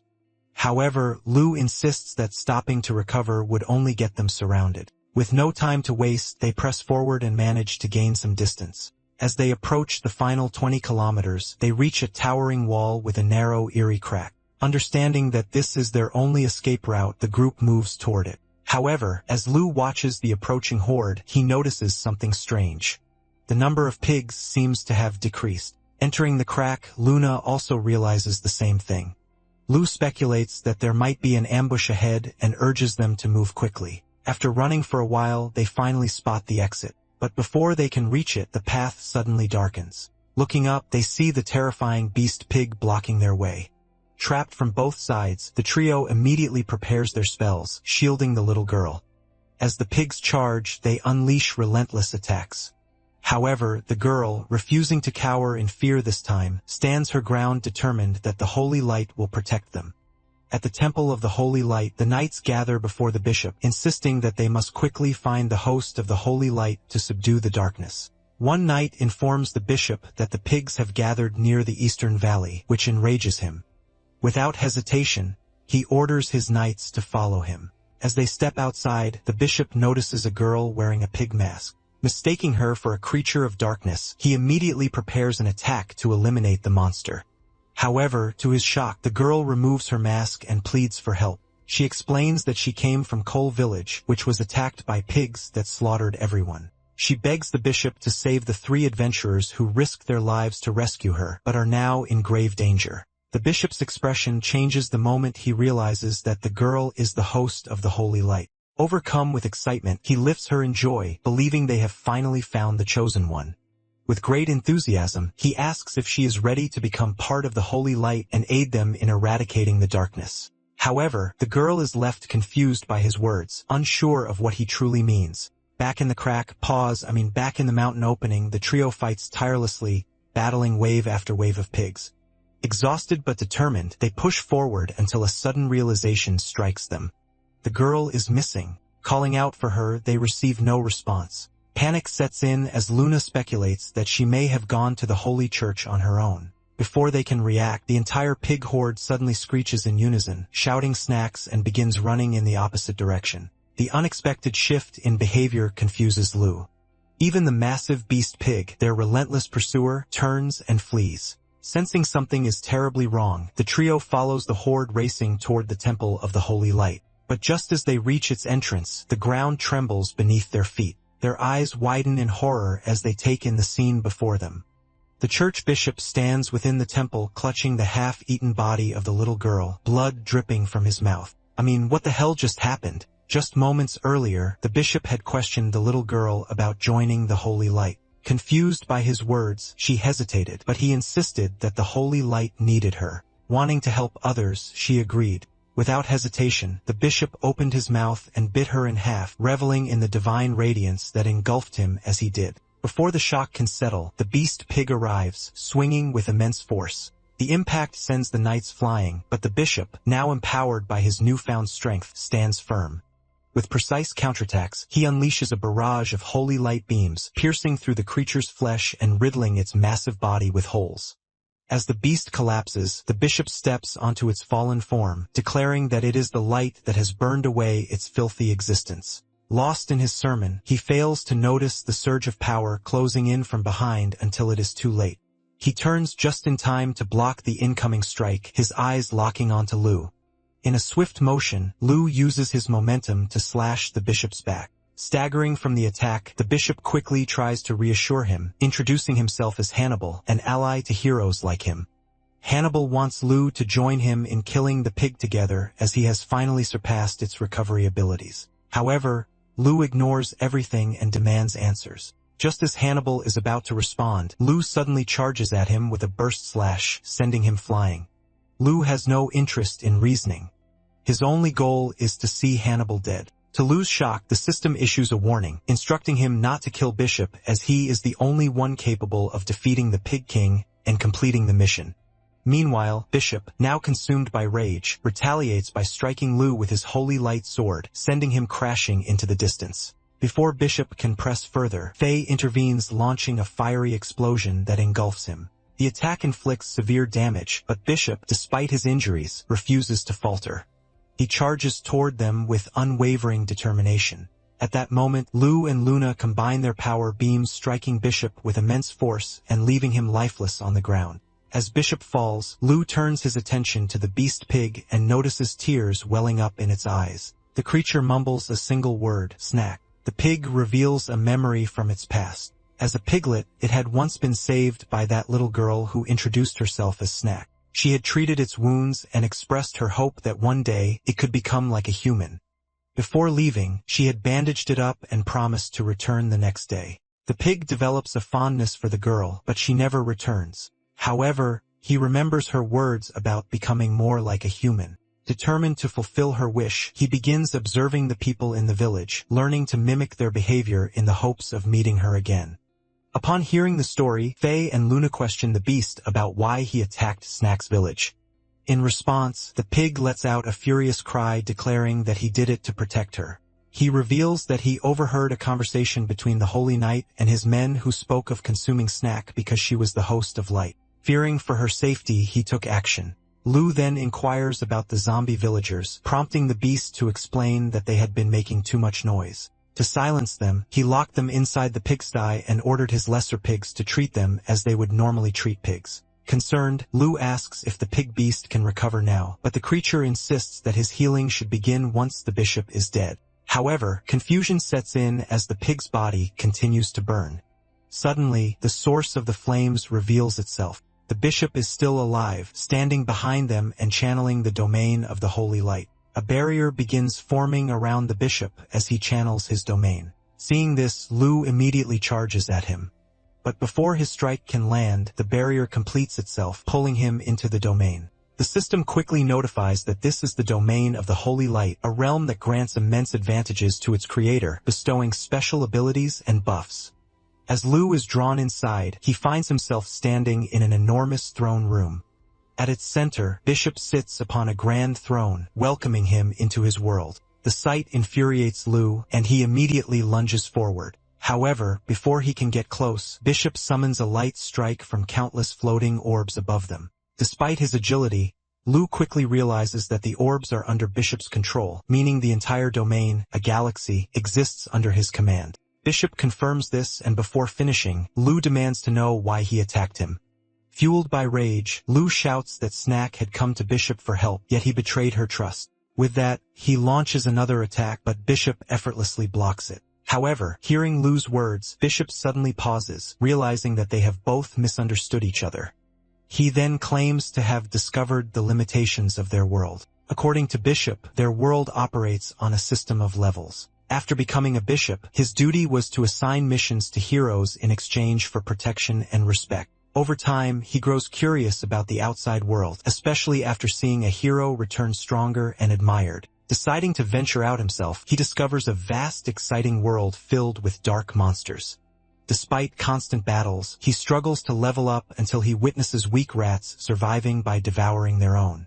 Realizing that strength comes from consuming others, he embraces this brutal method to evolve and grow stronger. Lu quickly understands that Bishop has reached the conclusion that killing and consuming others is the key to gaining strength. As for the girl, Bishop reveals that she was chosen by the light, making her the ultimate sacrifice. Devouring her would have granted him an unparalleled surge in power. This revelation enrages Lu even further, but Bishop remains indifferent, justifying his actions by claiming that he has saved many lives through this method. Without hesitation, he unleashes the Holy Light Fall spell, aiming to end Lu once and for all. However, Lu counters with a powerful burst blade attack, slicing through the cascading starlight, shattering them midair. Growing frustrated, Bishop summons his Holy Light Spear and hurls it toward Lu, catching him off guard. The spear pierces through him, multiplying as it strikes, forcing Lu to his knees. As Lu kneels before him, Bishop continues to ramble about achieving greatness by using people like him as mere stepping stones.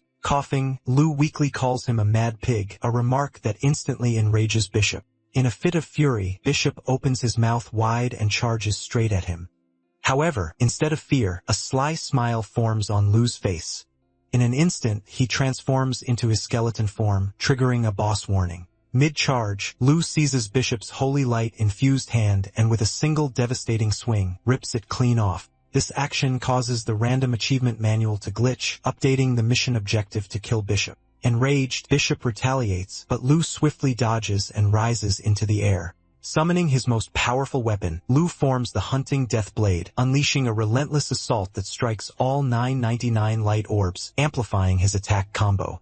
Suddenly, the attack redirects itself toward Bishop, slashing through him with merciless precision. A deafening explosion of light erupts, illuminating the battlefield. Outside the barrier, Faye becomes excited upon seeing Lu emerge completely unharmed. Luna, however, is in shock that he single-handedly defeated a boss in its own domain. Meanwhile, the Pig King's body has fully recovered. He cradles Snack's lifeless body in his arms with tears streaming down his face. Without a word, he carries her back to the village. Watching them leave, Lu turns to Faye and asks if he has completed his mission, leaving Faye confused. Suddenly, the system notification appears. Mission failed X3. Before they can react, the system begins resetting the random missions and reloading the character data. As the reload completes, Snack awakens in her bed. Disoriented, she quickly realizes that she is unharmed and overwhelmed with relief thanks the holy light for reviving her.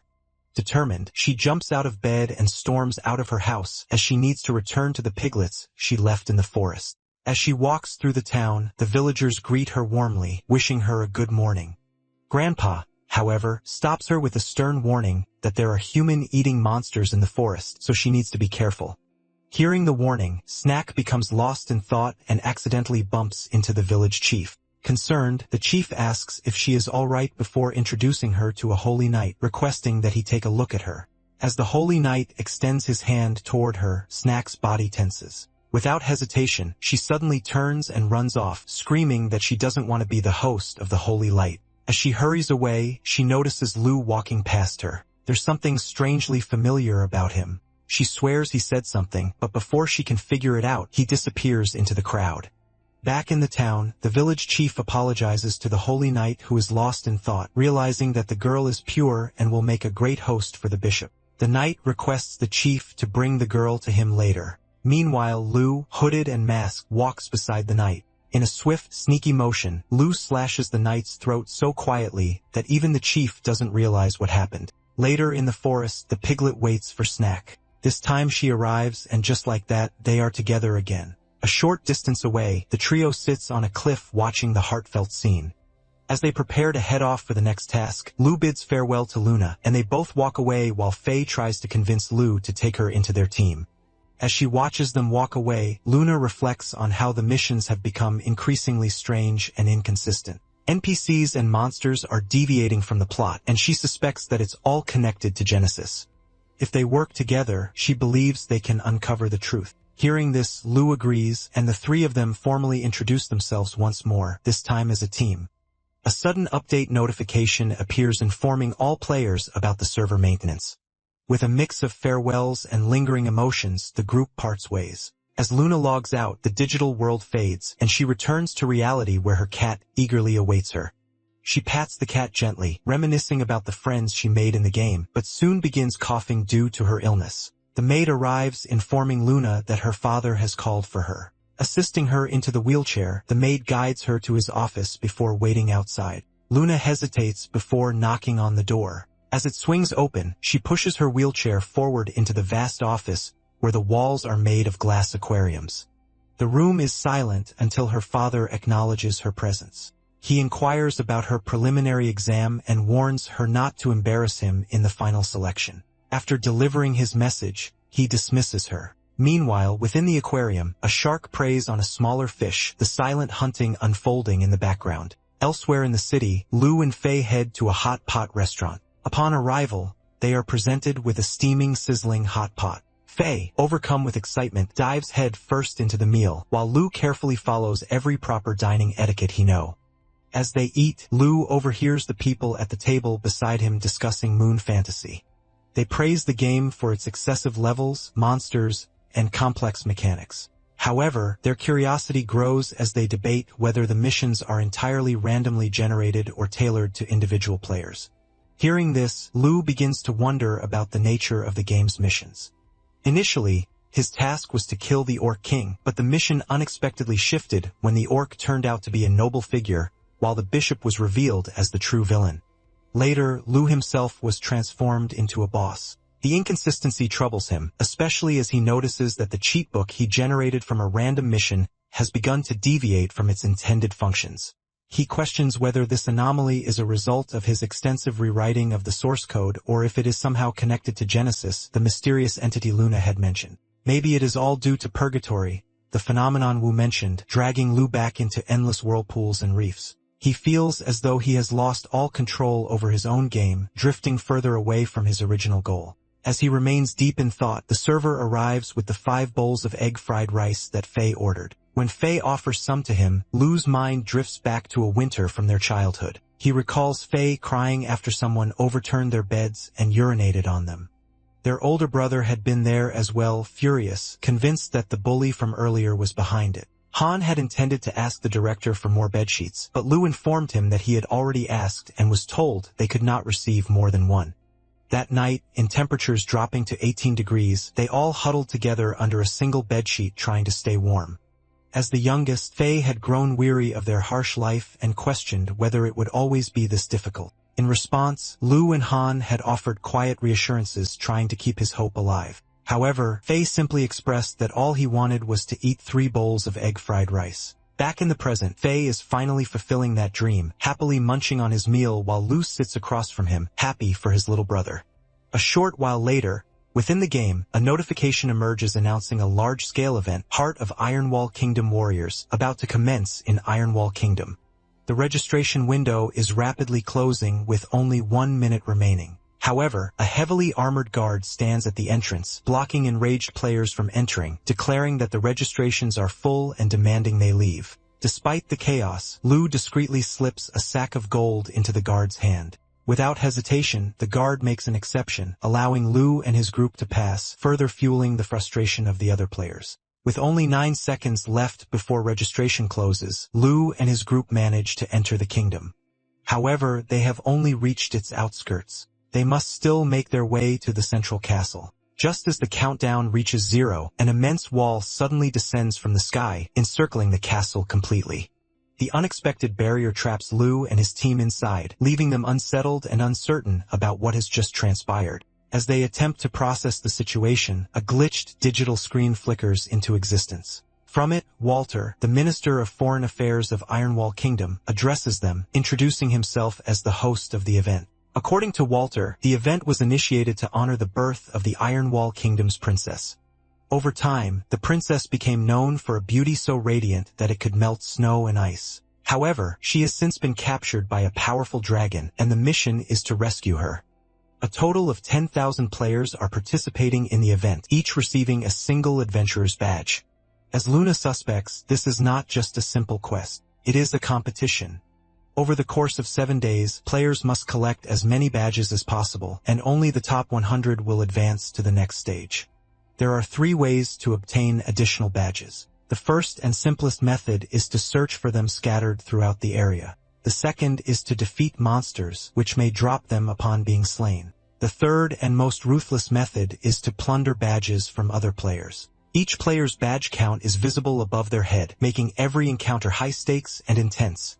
With the rules established, Walter officially announces the beginning of the event, launching the 7-day countdown. Lu's group, with only a single badge each, wastes no time and moves forward. However, they are quickly approached by another team proposing an alliance. The group's leader reveals his strategy to gather 100 players into a single force, ensuring their dominance and securing a spot in the next phase of the competition. However, Lu immediately rejects the offer and continues walking, unfazed by the proposal. This blatant dismissal enrages the opposing leader, who silently vows to eliminate Lu's group should they cross paths again. As they press forward, Faye questions Lu about his decision to turn down the alliance. Lu explains that gathering a group of inexperienced players would be meaningless. He has a strategic reason for his choice. After defeating the bishop, he obtained a rare item, the Godslayer's Guild Badge. This badge grants a special effect. Anyone who teams up with Lu will be recognized as part of the Godslayer's Guild. And as the guild size increases, all members receive attribute bonuses. Because of this, Lu intends to choose his allies carefully, ensuring they are worthy of the power the badge provides. Upon navigating the forest, Lu's group immediately begins hunting monsters, swiftly collecting badges scattered throughout the area. As their badge count grows, they remain on the lookout for more monsters. Soon, Faye spots one lurking ahead, and with growing confidence steps forward, insisting that he handle the fight alone. As Faye prepares to unleash his fiery explosion, another player attacks at the same moment. Their combined strikes overwhelm the monster, causing it to fall and drop badges for both of them. Frustrated, Faye accuses the girl of stealing his kill. Equally enraged, the girl refuses to back down and immediately lunges at Faye, aiming to take his badges by force. Faye, reluctant to fight a girl, retreats while calling out to his brother for help. In an instant, Lu appears, pressing a knife to the girl's neck. However, she quickly calls for reinforcements. Her sister arrives in a flash, and she grabs both Faye and Luna mid-charge, effortlessly restraining them. Now they stand face to face, Lu holding the girl at knife point while her sister holds Faye and Luna in a firm grip. The woman, let's call her Mommy, holds 50 badges, and Luna can clearly sense her strength as she tightens her grip. However, Luna is more concerned about Faye, who is struggling as Mommy chokes him. Should have been me. Determined to free him, Luna activates her Shining Star ability, momentarily disorienting Mommy. The tactic works, causing her to loosen her grip. Seizing the opportunity, Luna launches an attack, but Mommy reacts just in time, blocking it. Despite the clash, she is impressed by Luna's skills while Luna, in turn, acknowledges her opponent's strength. Realizing she needs to force Mommy into a mistake, Luna casts Crescent Moon, sending a low slashing wave toward her.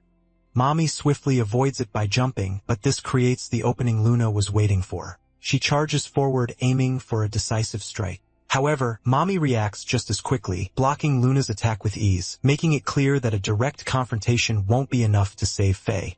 Meanwhile, the girl Lu is holding starts taunting them, claiming that even with all three of them together, they still stand no chance against her sister. As Luna prepares to attack again, Mommy suddenly halts her, shifting her attention to Lu. She points at him, declaring that she wants to fight him instead. Without saying a word, Lu accepts the challenge. In response, Mommy secures Faye to the side, ensuring he cannot interfere, and readies herself for battle. As they step toward each other, they suddenly collide, exchanging powerful blows. Their attacks clash with precision, blocking and countering each strike, generating a tremendous surge of energy. Everyone watching quickly realizes that both Lu and Mommy are exceptionally skilled fighters standing at the level of top-tier experts. Lu's movements remain calm and composed, each step calculated and efficient. In contrast, Mommy relies on raw power, delivering clean, sharp punches with expert precision. The entire forest lights up from the shock waves of their battle, each impact shaking the surroundings. As the fight intensifies, Mommy grows increasingly impressed by Lu's strength. Amidst the battle, she unexpectedly offers to be his girlfriend, leaving Lu momentarily confused. Her sister, equally baffled, questions her reasoning. Mommy then reveals that her intuition has never failed her, and in her assessment, Lu is worth at least 80 points, someone she absolutely cannot afford to let go.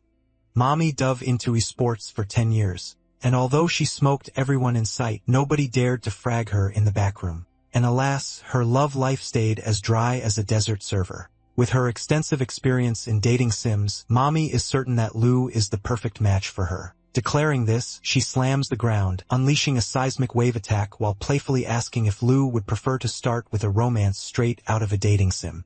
Lu, however, declines without hesitation, swiftly stopping her attack. To her shock, before she can react, he has already reached the cage where Faye is trapped and effortlessly cuts it open.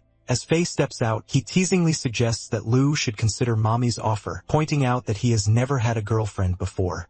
Hearing this, Mommy falls even deeper in love with him, her admiration growing by the second. However, her romantic thoughts are abruptly interrupted as an arrow pierces her arm. She barely has time to register the pain before realizing they are now completely surrounded. Hundreds of players, each adorned with a high number of badges, close in on them.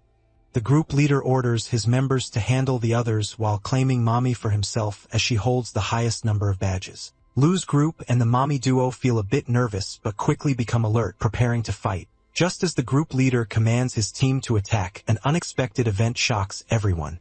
A powerful red beam strikes the ground, forming a barrier around them. Once again, the screen appears, and Walter's assistant briefs all participants about an important rule update. The Iron Wall Kingdom will now randomly feature a grab blue, avoid red event. Areas marked in blue will contain blessings, items, and buffs, while areas marked in red will be filled with traps, punishments, and chaotic space-time distortions. After delivering this announcement, the assistant bids farewell and disappears. Panic spreads among the adventurer group as they realize they are currently standing in a red zone. Suddenly, a notification screen appears confirming their worst fears. It is a chaotic space-time zone. According to the update, any adventurer who enters the area will be randomly teleported to a different location within the kingdom. As everyone begins teleporting, Lu instructs his group to continue gathering badges and head toward the central area to regroup if they find themselves nearby. Now only 8,000 players remain, but the truly terrifying part is that the group leader isn't teleported away. Instead, he is left alone with Mommy, forced to face her wrath. As she mercilessly takes down other players, the group leader pleads for mercy, even offering to pay her off. However, Mommy remains unfazed, channeling all her energy into her iron fist before slamming him into a tree and claiming his badges as well. Just then, she suddenly remembers that she never exchanged names with Lu, and her mind drifts off into a daydream, even imagining the names of their future children. Meanwhile, at another location, Faye and Mommy's younger sister, Chili, introduce themselves on seemingly friendly terms. However, without warning, Chili launches a blast at Faye, forcing him to dodge at the last second. Still holding a grudge over the badge's theft, Chili insists on fighting him. Faye, realizing the misunderstanding, tries to reason with her, but she remains unfazed. As she charges at him, channeling her fireballs, Faye quickly offers her a deal, an exchange of information about their siblings, considering that both Lu and Mommy seem to like each other. Stopping her mid-charge, Faye's words catch Chili off guard. This marks the beginning of their bonding, as they sit by their own fire, laughing about various things and agreeing to help each other find their siblings. Meanwhile, at another location, Luna finds herself alone, growing increasingly worried. With both communication and the map disabled, she has no way of locating her group. She recalls her father's warnings about advancing to the final stage of the event. Though he has always been cold to her, Luna chooses to see the positive side of it, believing that in his own way, he cares for her and hopes for her success. Despite having endured painful experiments in the past, she remains determined to do her best and take care of herself. As she reflects on her past, a massive monster with a badge number of 9,999 silently emerges from the shadows, preparing to strike. Elsewhere, Lu is engaged in an intense battle against another player, one who appears to be on par with him, matching his strength. 2 hours earlier, when Lu was teleported to a random location, he quickly analyzed his surroundings, studying the position of the beam and the nearby sounds. Realizing that he was alone, he concluded that his group would be safe and decided to focus on collecting badges. Using his stealth skill, enhanced by his white stealth cap, he began his hunt. Not far from his location, a group of players was busy taking down monsters. Like a flash, Lu eliminated both the monsters and the players with a swift silent slash, collecting their badges in an instant. My guy just mega KS. He knew that while these initial targets wouldn't make a significant difference in his overall badge count, the more badges he gathered, the stronger the monsters would become. For now, his strategy was clear: hunt players in the weaker areas. Elsewhere, Xiao, the wealthy brat, was effortlessly taking down monsters with his legendary gear, while his devoted admirer watched him in awe, completely mesmerized by his every move. As they are busy talking, suddenly Lu sneaks up from behind. And just as he is about to attack Xiao, Xiao pushes his girlfriend, in front of him, resulting in Lu killing her. Xiao is enraged that someone has attacked him and prepares to fight. As Lu charges, Xiao swings his legendary sword, unleashing a powerful wave, but in the blink of an eye, Lu vanishes from sight. Looking around, Xiao realizes that Lu is above him, but it is too late. Lu slashes across his body in a swift motion, killing him instantly. Nearby, another adventurer witnesses Lu's movement and is deeply impressed. However, Lu does not even notice him at first. When he finally glances at the adventurer's badges, he is shocked to see that the man still has a ranking of 0. The player, believing that Lu has stolen his prey, challenges him instead, vowing to hunt him down. Without hesitation, they clash, generating massive shock waves throughout the area. The player relentlessly attacks, unleashing blow after blow, yet Lu effortlessly blocks each one. The sheer skill and precision of Lu's defense leave the player in awe. Suddenly, Lu counters with lacerating bursts, sending the player flying. The opponent lands back on the ground and immediately retaliates with Wolf Mist, unleashing a massive beam straight toward Lu. However, as the dust settles, Lu emerges unscathed. Both can feel each other's power, but Lu is particularly confused. Despite the player's immense strength, he still lacks a badge, meaning even defeating him would yield nothing. The player, grinning maniacally, introduces himself as Feng, and Lu responds in turn. Without hesitation, they charge at each other once more, fully prepared to bring the other down. They continue their relentless assaults on each other, but Lu blocks every strike. Seizing an opportunity, he suddenly dashes away, realizing that facing Feng is like confronting a wild wolf, unpredictable and relentless.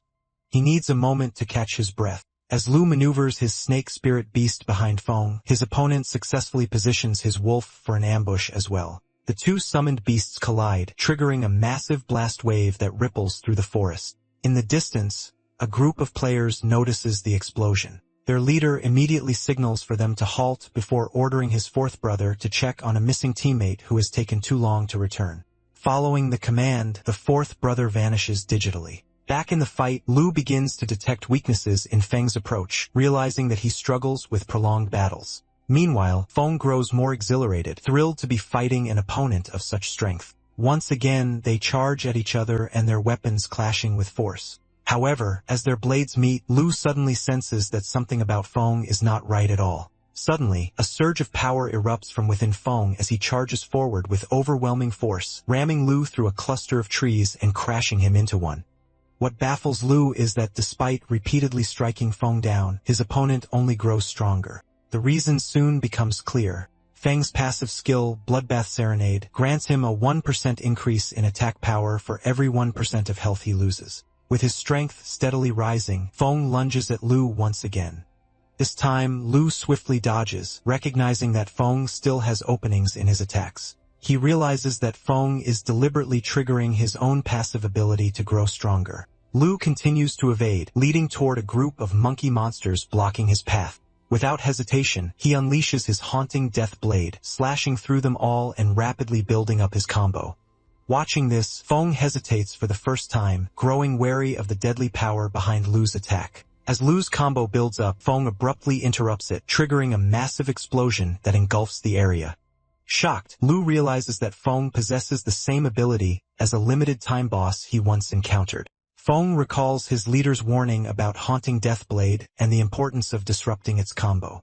Following that advice, he remains relentless, countering Lu's every move. Despite Lu attempting to unleash his trump card, Feng's passive skill continues amplifying his attack power with each passing moment. Determined, Lu begins channeling an immense surge of energy around him, the sheer force pushing Feng back. Rather than retreating, Feng only grows more exhilarated, claiming that Lu has reignited his thrill for battle. However, high up in a nearby tree, the archer sent by the group leader silently prepares his arrow, aiming to assist Feng in the fight. As Lu charges at Feng, an invisible arrow strikes him mid-motion sent by the archer. The impact takes him down instantly.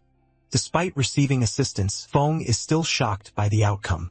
Seizing the opportunity, he unleashes Wolf Mist Basket, sending it hurtling toward the airborne Lu before striking him directly. The force of the attack sends Lu crashing into the water below. Both Feng and the archer stand in confusion, realizing that despite seemingly defeating Lu, their badges remain unchanged. The archer, narrowing his eyes, accuses Feng of deliberately letting Lu escape, claiming that he failed to use Wolf Exhaust to finish him off. With an irritating smirk, the archer remarks that if Feng didn't want the kill, he should have left it for their leader instead. Feng's expression darkens with rage, but before the situation escalates, the archer dismisses the tension and walks away, informing Feng that their leader is waiting. As Feng watches the water surface ripple, he quietly hopes to encounter Lu again someday for a proper fight. Somewhere else, Fei and Chili are getting along well, chatting about how perfect Fei's brother Lu is. As they walk, a troll monster suddenly ambushes them. Fei instinctively steps forward, telling Chili to hide behind him, but she shoves him aside instead. Without hesitation, she unleashes Fire Dragon Tornado, engulfing the troll in flames and reducing it to nothing. After dealing with the monster, they continue their conversation about their siblings while casually encountering and defeating more trolls along the way. As they chat about Chili's career as an animator, they effortlessly obliterate the creatures without breaking a sweat. However, Fei unknowingly presses a nerve when he comments on how poorly animators are paid. At that moment, Chili's expression darkens. Without a word, she channels all her frustration into the unfortunate troll in her grasp, incinerating it into ashes in an instant. As they continue forward, an awkward silence settles between them. Fei realizes he made a mistake by bringing up the issue of low pay, making the atmosphere tense. As they press on, they come across a mermaid monster emerging from the water, boasting 300 adventurer badges. The moment the creature spots them, she lets out a deafening siren scream, sending waves of agony through their bodies. Paralyzed by the sound, Chili collapses to the ground, unable to withstand the pain, followed closely by Faye.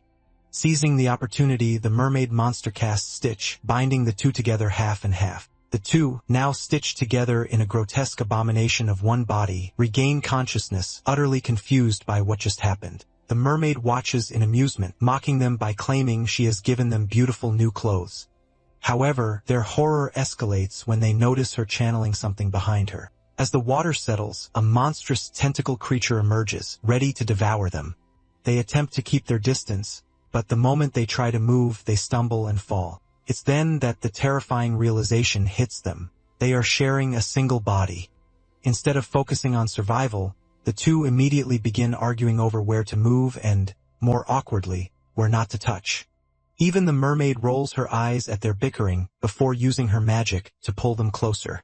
As they are dragged toward the monstrous creature, they have no choice but to set aside their differences. With no other option, they agree to split control, each taking command of half their shared body. Working together, they propel themselves into the air using fire magic. However, this only enrages the mermaid, who despises fire. In retaliation, she unleashes Cannon Splash, sending a powerful torrent of water hurtling toward them. They fumble their movements and take a direct hit. Struggling to maintain balance while controlling only half of their shared body, they stagger clumsily. Despite their lack of coordination, they manage to propel themselves off the ground, launching a barrage of fireballs from the air. The flames scorch both the mermaid and the monstrous creature, but the beast quickly extinguishes the fire using a surge of water. In retaliation, it unleashes a rotating water attack, trapping them inside a swirling aquatic prison. Even in their dire situation, they remain frustrated with each other, their lack of synchronization making escape nearly impossible. However, in the midst of their bickering, they suddenly realize something. Without hesitation, they clasp their hands together, channeling their magic into a single unified force. A massive fiery blast erupts in the air, igniting the surrounding water in an explosion of steam and heat. Breaking free from the watery trap, they finally decide to cooperate. As the mermaid, enraged by the flames, prepares to unleash her stitching spell once more, they move in perfect sync. This time, they effortlessly evade her attacks, weaving and dancing around her strikes with newfound agility. Embracing the moment, they call out to sea to play music for them. Moving in harmony with the rhythm, they channel their combined power into a massive, devastating torrent of fire. With a final synchronized strike, they unleash the blazing attack toward the mermaid, engulfing her in flames and instantly reducing her to ashes. Meanwhile, elsewhere, the powerful 999 badge monster holds Luna in its grip, furious that she has killed its children. Back in the water, the mermaid monster drops a wealth of experience and equipment, leveling up Chili in the process. Though now separated, Chili and Faye are still holding hands as they sift through the loot, deciding what to pick up. Suddenly, Chili realizes their hands are still clasped. Embarrassed, she quickly pulls away, shifting her attention elsewhere. Flustered, she redirects the conversation, wondering aloud what their siblings might be doing at this moment. Meanwhile, deep in the forest, Mommy stands at the edge of the cliff, the very place where Lou fell into the waters moments ago. The faint scent of Lou's presence still lingers in the air, triggering a sudden wave of fury within her. In a fit of rage, she strikes the entire cliff down, realizing that someone may have caused Lou's fall. A short distance away, Fong sits atop the defeated monster, but a deep sense of unease washes over him as he feels a chilling sensation creeping up his back. However, he is suddenly shocked upon hearing his leader claim that a 500 badge monster is nearby. This only excites Fong further as his burning fighting spirit from battling Lou has yet to cool down. In the water, Lou floats in his skeleton form, completely unable to move. After being pushed off the cliff, his vigilance remained fixed on the water's surface, preparing to counter from below. However, out of nowhere, he was bitten by a venomous fish. The venom began to make him lose consciousness, prompting him to shift into his skeleton form to avoid being eaten by predatory fish. As he drifts, a whirlpool begins to form, pulling him in. Regaining his senses, he suddenly realizes he is now inside a cave. Regaining his footing, Lou analyzes the holes in the cave walls, realizing they are unnatural and likely the work of a massive monster. With no one else around, he decides to recover, taking a recovery potion before pushing forward. As he ventures deeper into the cave, he discovers an area filled with monstrous green eggs. Shock washes over him when he spots Luna's sword lying near one of them. Without hesitation, he slices the egg open, revealing Luna inside and quickly pulls her out. However, just as he tries to wake her, the 999 badge monster lurking above suddenly charges at them, radiating a powerful killing intent. As the monster leaps at them, Lu quickly blocks the attack. But despite bracing himself, he can feel the sheer force behind the strike. The monster momentarily backs off before launching a relentless barrage of blows with its multiple hands. Dodging the attacks, Lu calls out to Luna for her spell and questions how she even discovered such a powerful creature. Enraged, the monster blames them for killing its children. Recognizing the immense threat before them, Lu decides they should fight together, and Luna agrees. With that, they both flash forward, attacking the monster head-on. Luna targets its arm while Lu swiftly dodges to the side, striking from a different angle. Seizing an opening, Luna unleashes her Starlight Slash, forcing the monster to retreat into its hole. Watching this, Lu realizes that the holes he noticed earlier are actually tunnels dug by the creature, an escape route it had prepared in advance. As the monster retreats, the ground suddenly begins to tremble. Sensing the danger, they leap away just in time as the creature's tail erupts from below, narrowly missing them. There is no clear opening in the monster's relentless attacks, prompting Luna to suggest splitting up, hoping that multiple targets will create an opening.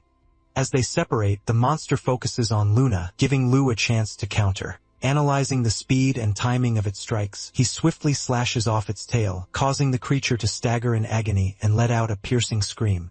Writhing in pain, the monster furiously strikes the ground, generating a massive shockwave. Despite blocking the incoming debris, the duo quickly realizes they are no match for this beast. So Lu suggests that Luna recover while he pushes forward to keep the monster occupied. However, even after attacking and blocking for 2 hours, the creature, though battered, still stands with its health intact. Lu reassures Luna that the monster must be on the verge of collapse. However, to their shock, the beast suddenly devours one of its own eggs, instantly restoring itself to full strength. With that, it unleashes a terrifying nightmare cage screech, freezing them both in place. This moment pulls Lu deep into his thoughts, transporting him to a conversation with himself in a coffee shop. He reminds his character that the answers lie within his heart, to which his character insists that he does not want to give up. The character argues that they have a lead on Infernal Purgatory from Wu, which might help them find their brother. However, this only angers Lu, who believes he is deceiving himself and losing sight of reality because of the game. Mocking his character, he argues that instead of wasting time searching for his brother, he should honor his brother's will by doing something more meaningful. This leaves his character deep in thought. Lu then stands up, reassuring him that everything will be alright. Instead of aimlessly chasing a lost cause, he suggests opening an orphanage, a place where children without families can find a home. That, he insists, is what he should be doing instead of gallivanting through some game. As he speaks, his character, consumed by rage, grabs Lu by the throat, accusing him of being a heart demon within a nightmare conjured by the monster.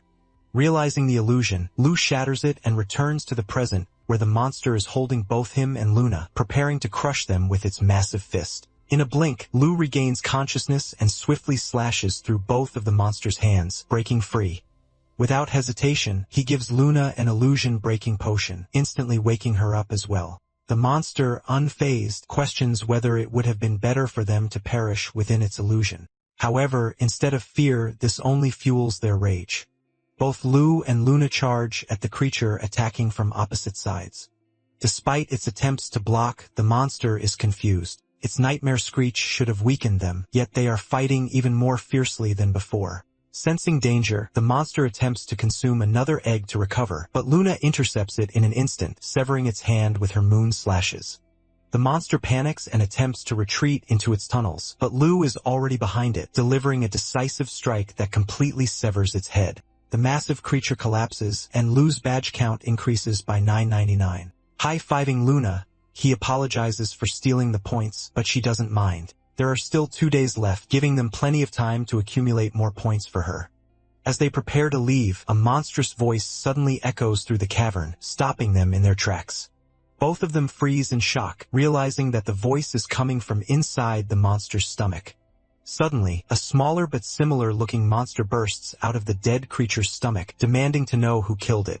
The moment it spots Lu and Luna, it lunges at them without hesitation, kicking Luna away before unleashing a powerful green laser beam directly at Lu, striking him head-on. Believing both of them to be defeated, the monster smirks, mocking them for being weak. As silence falls, the monster mocks them for playing dead. But before it can react further, a barrage of rocks suddenly hurtles toward it. With ease, the monster destroys the incoming debris, but the attack was merely a distraction. Lu and Luna strike from both sides, aiming to catch it off guard. However, despite their coordination, the monster effortlessly blocks their attacks with his hands, calling their efforts boring before sending them flying.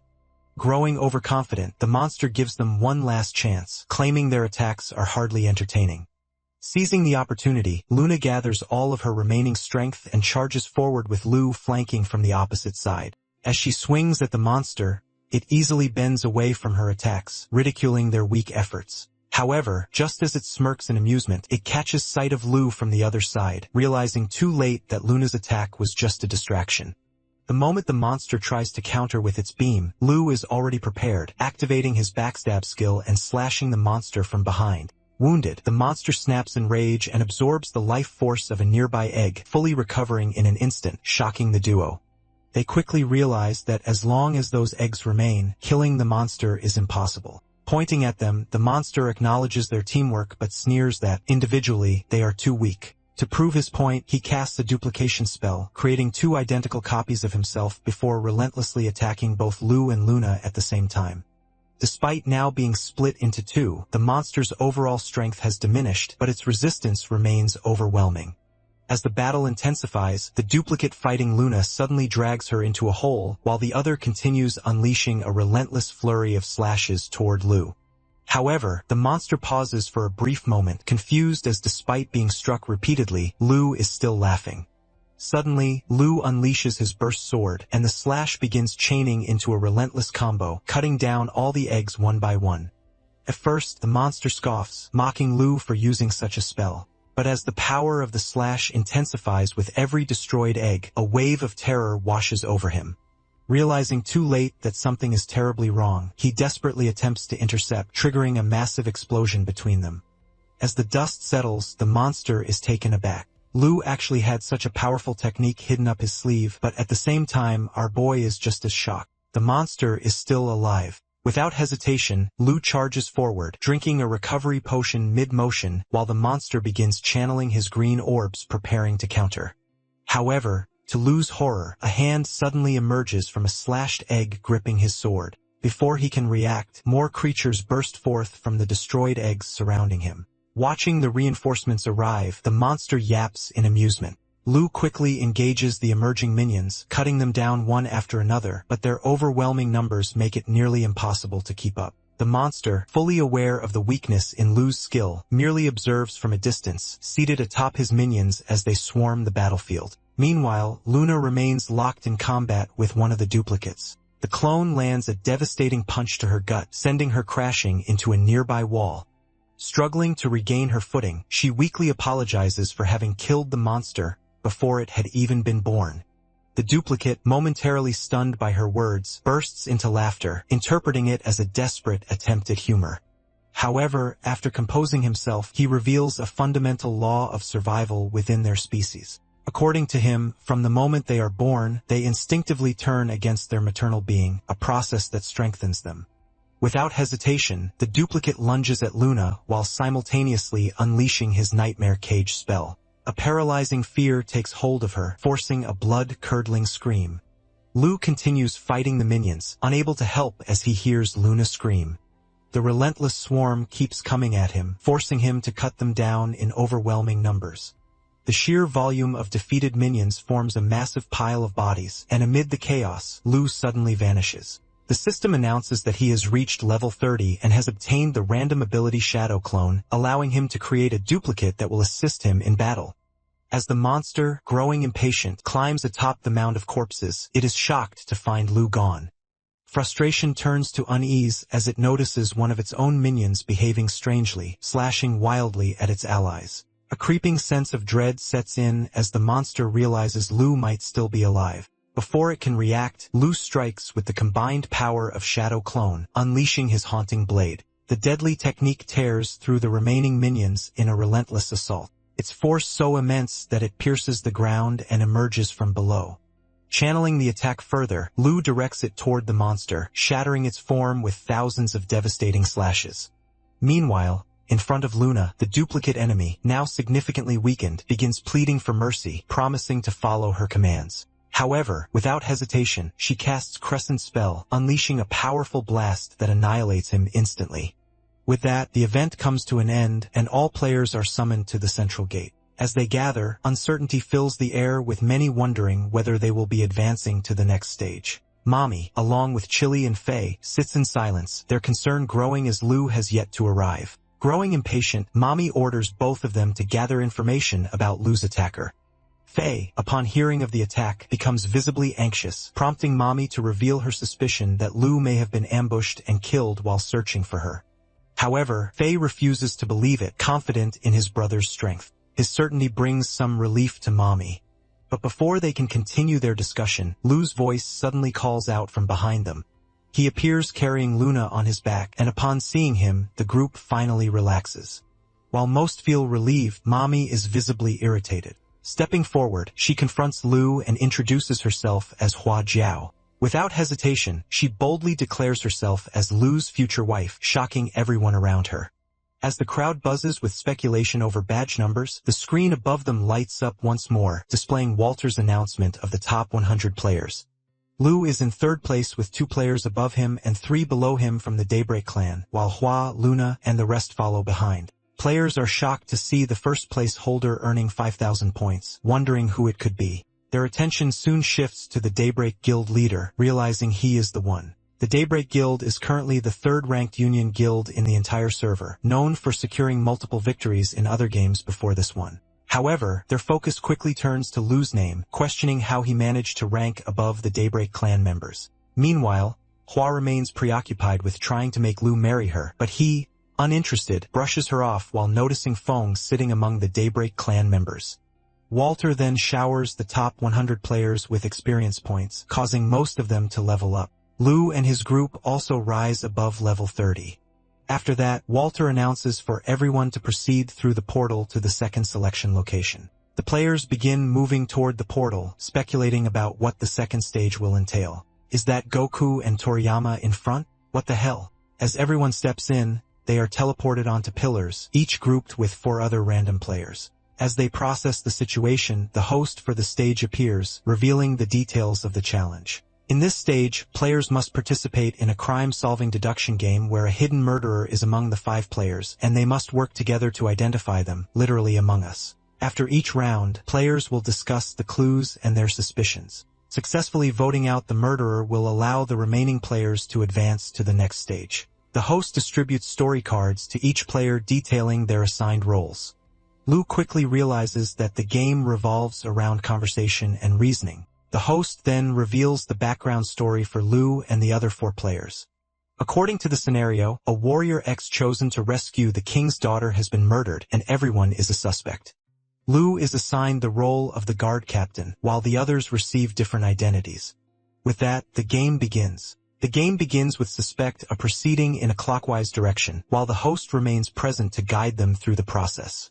The first task is for each player to introduce themselves and explain their relationship with Warrior X. Player A introduces himself as a close friend of Warrior X, assuring the group that a handsome man like him would never lie.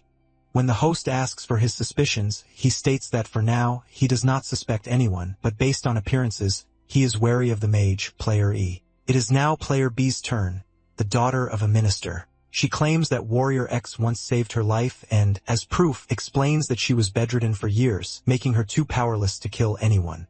As for her suspicion, she points toward Lu, arguing that people have seen him with Warrior X. Now it is Lu's turn to speak. He claims that he has no relationship with Warrior X. As proof that he is not the murderer, he explains that he had a quarrel with X after discovering that he was a womanizer chasing fame. As a guard, he cannot go against the king's will, making him unlikely to be the murderer. For his suspicion, Lu points out that based on the gathered information, Player B's relationship with X seems unusual. Next, it is Player D's turn to speak. She introduces herself as a scholar who interviewed X and wrote his biography. As proof of her innocence, she argues that she is the simplest person present, and as a scholar, she has no time for murder. Additionally, she points out that her height is quite low, while the dagger that killed X was found at a higher position, making it unlikely that she could have committed the crime. When asked who she suspects, she admits she is unsure but suggests eliminating weaker players as they might become deadweights and drag everyone down. Now it is the mage's turn. He introduces himself as a high priest who conducted rituals for the kingdom.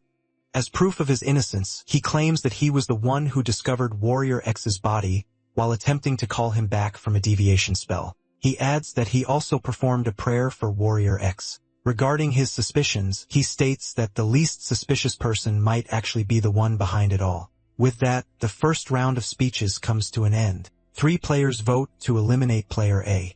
Despite A's protests, the host eliminates him and reveals his identity as a team member. However, the game continues. The host updates their backstory cards with new clues, and the remaining players must now share their personal opinions on the new information. Player B speaks first, revealing that her clue states the guard always follows the king's commands. However, she suggests that this might be false as the guard could have been betraying the king from the shadows. Next is Lu's turn. He reveals that his clue states the mage never left the altar that night. However, he once again shifts suspicion onto player B, pointing out that she has still failed to address his earlier concerns about her concealed relationship with Warrior X. Now it is player D's turn to share her opinion. Her clue reveals that player B, the minister's daughter, had a perverse obsession with Warrior X and even threatened him, claiming that if she could not have him, she would destroy him. Next, it is the mage's turn. His clue states that according to divination, player D is a capable and trustworthy helper. As the round ends, player B receives 2 votes and is eliminated. However, to everyone's dismay, she is not the killer either, and the game continues. In the third round, the discussion becomes a free-for-all, allowing players to communicate freely before deciding when to end the discussion and vote. Lu suggests analyzing the clues carefully, but before he can continue, player D interrupts, declaring that the killer is now obvious. According to player D, she knew that player B was not the murderer, but voted her out to lure out the true culprit. She accuses Lu of being the killer, claiming that he agreed with her false testimony instead of challenging it. She further explains that Lu's eye movement seemed more focused on finding a way to hide and eliminate the others rather than searching for the real murderer. Lu, unfazed, calmly sits down and tells her to vote if she is so certain instead of wasting time. With nothing more to say, Mage remains silent as the voting begins. When the votes are cast, Lu and the Mage vote against D while D votes against Lu. With 2 votes against her, player D is eliminated and Lu, as the murderer, wins the game. Seeing this, the Mage falls to his knees in disappointment, while player D is left in shock, wondering why the Mage turned against her. Lu explains that from the very first round, he knew D would eventually uncover his identity through the process of elimination. However, the mage had been following a different logic, suspecting the least obvious person from the start, as he had stated in the first round. Player D realizes that Lu deliberately lost the argument against her to make it seem as though he was incorrect, leading the mage to vote her out. As they are eliminated, they fall from the pillar and Walter appears, congratulating everyone before announcing a break before the final stage. Lu's entire group survives, and as they reassemble, they are transported to an arena for the next round. A massive crowd has gathered, and Walter is now present in person as the host. He then welcomes the king of the Tapani Kingdom, Jean, who is watching the competition. King Jean expresses his excitement and gratitude to all participants before announcing the rewards for the top 3 contestants, 3 legendary gemstones that can be inlaid into weapons. These gems are extremely rare, capable of granting unique abilities when embedded in a weapon, and are worth hundreds of millions due to their high demand and non-existent supply. Upon hearing this, the leader of the Daybreaker Guild orders his men to do whatever it takes to secure all 3 gemstones for their group. The crowd erupts with excitement as the king officially announces the start of the next round. With that, Walter steps forward and introduces the rules of the competition. The competition is a one-on-one battle where the objective is to knock the opponent off the platform. The final champion will receive a massive amount of experience and prestige along with the legendary gemstones. Additionally, they will have the privilege of choosing their companions for the mission to rescue the king's daughter. The matchmaking, however, is random, and Lu's number is drawn first for a fight against another player. As his group cheers him on, Lu recalls having participated in similar arena matches before. However, as he steps onto the battlefield, he is caught off guard by the sight of his opponent. Lu's opponent is the warrior he once defeated during his first ever boss event, the same man who sought the treasure but was slain in the process. Since then, the warrior has grown stronger, having learned from his previous defeat at the hands of Lu's skeletal form. However, he remains unaware that he is now facing the very same boss, only in human form. A lone wolf by nature, the warrior is determined to grow stronger with each battle, overcoming even the most impossible odds. With unwavering resolve, he challenges Lu to strike first. Yet before his words can fully leave his mouth, Lu has already slashed his throat, eliminating him in an instant with effortless precision. As the warrior's body begins to dissipate, disappointment washes over him as he had hoped to showcase his true power, but was defeated before he even had the chance. The host promptly announces Lu's victory, while members of the Daybreaker Guild recognize him from the stage where they had once attempted to kill him. Next is Luna's turn, and she swiftly defeats her opponent with her refined and precise swordsmanship, securing her own victory with ease. Fei Tu fries his opponent's balls and makes it to the top 16 with the others. Mami literally sends a guy to Mars with her powerful attack, and upon seeing her fight, the Daybreak Guild recognizes her fighting style. The next match is Chili against one of the Daybreak members, Diane. They both confidently step onto the stage, backed up by the cheers of their mates. The audience players were also pretty thrilled to see professional players fight. Chili too is confident, and in response, Diane straight up calls her chest, resembling an airport runway.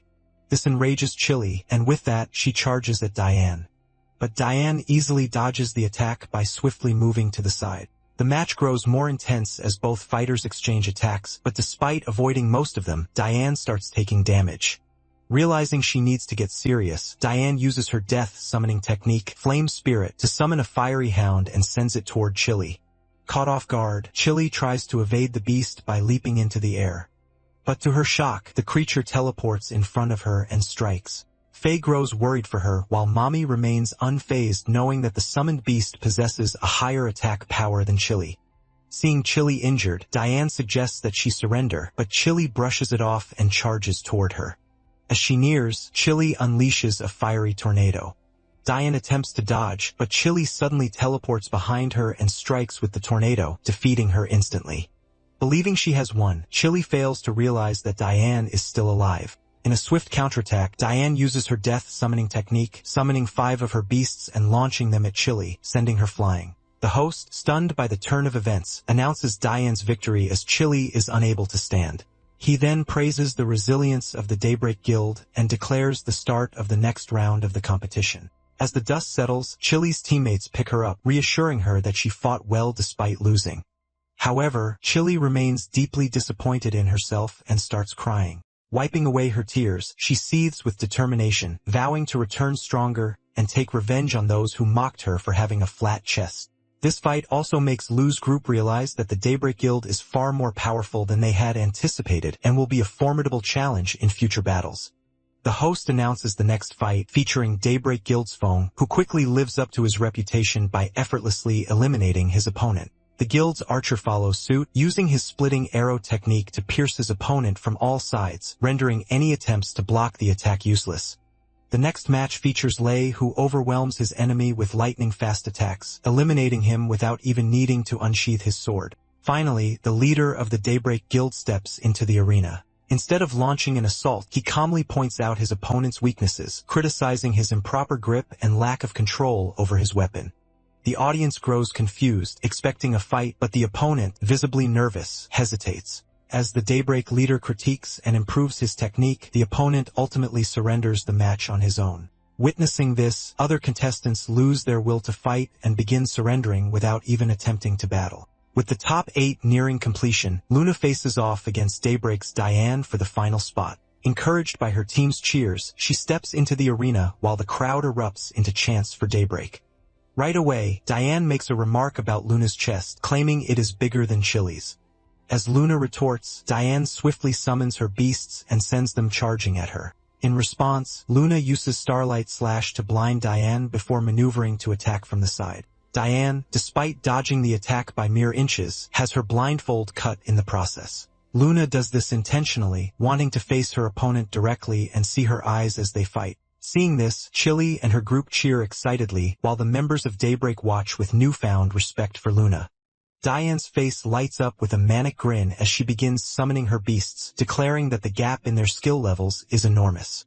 As her summoned creatures charge, Luna leaps into the air to evade them, but to her surprise, they attack from all directions. Before she can react, Diane traps her against a rock, leaving her vulnerable. Luna's team watches in shock, realizing that even she is struggling against Diane, whose mastery over her 5 attribute summons makes her an overwhelmingly powerful opponent. As Diane thought she had won, Lu knew that Luna was still ready inside the rock. Suddenly, Luna burst out, her giant sword slashing through the stone as she launched a powerful strike at Diane.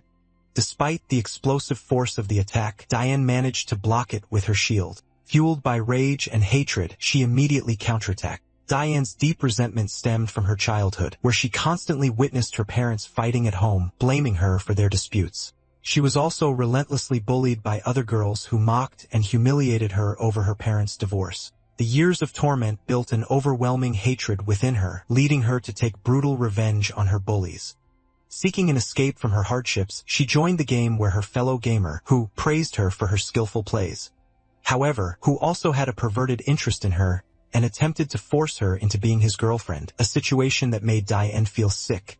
She immediately retaliated, and as who tried to assault her, the Daybreak clan came to her rescue, ultimately banning him from the gaming cafe. The leader of Daybreak then offered Diane a position in their guild, claiming they saw great talent in her and wanted her to be part of their group. Now in the present, Diane is filled with rage as she fights not only for herself but also to represent Daybreak, the guild that saved her life. Determined to win for them, she unleashes her 5 summons attack, combining it with a sure kill technique to send a massive beam toward Luna. The sheer force of the attack appears to completely wipe Luna out of the arena, leaving the entire crowd in shock. However, Lu knows that Luna is clever. To everyone's shock, Luna is still in the game, balancing on her sword at the edge of the stage. As she jumps back onto the battlefield, Diane is momentarily stunned, believing Luna had leaped from the ground. However, the audience knows otherwise. Now it is Luna's turn to attack. With a powerful swing, she sends a slash wave toward Diane, who blocks it with her own. Suddenly, a few bright stars shine in the sky, momentarily blinding Diane. As she struggles to process the sudden light, stars begin raining down upon her summons, eliminating them all. Forced to retreat into her barrier, Diane remains on guard. Luna seizes the opportunity, using her giant sword slash as a distraction before swiftly jumping behind Diane. Catching her off guard, Luna strikes from behind, landing a decisive slash and winning the round. Despite her victory, Luna extends a hand of friendship, helping Diane up as she claims the final spot in the top rankings. The next round of eliminations will narrow the contestants from 8 to 4. And with only the most powerful players remaining, the battles are bound to become even more intense. The contestants get a brief break as the arena undergoes repairs. As Luna rejoins her group, they praise her for her impressive performance. However, deep down, she knows that her opponent had been fighting under immense pressure. Luna's intuition is correct. Diane stands before her guild, feeling deeply disappointed and questioning her worthiness to be part of their team. However, the leader reassures her, reminding her that she is talented but simply hasn't had enough time to practice, as she is still new to the guild. This match serves as a wake-up call for the guild, making them realize that their opponents are not to be underestimated. With the arena now fully repaired, the next round begins. The first match puts Lu against Daybreak's Feng. Feng, eager for the challenge, boldly declares his intent to fight Lu to the very end. As soon as the round starts, both fighters charge at each other with full force. The moment they collide, the entire stage shatters once again.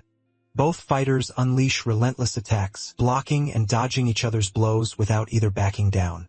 Despite struggling, Feng grows more excited, realizing that Lu is even stronger than before. They charge at each other once again, moving with blinding speed and creating an electrifying atmosphere in the arena.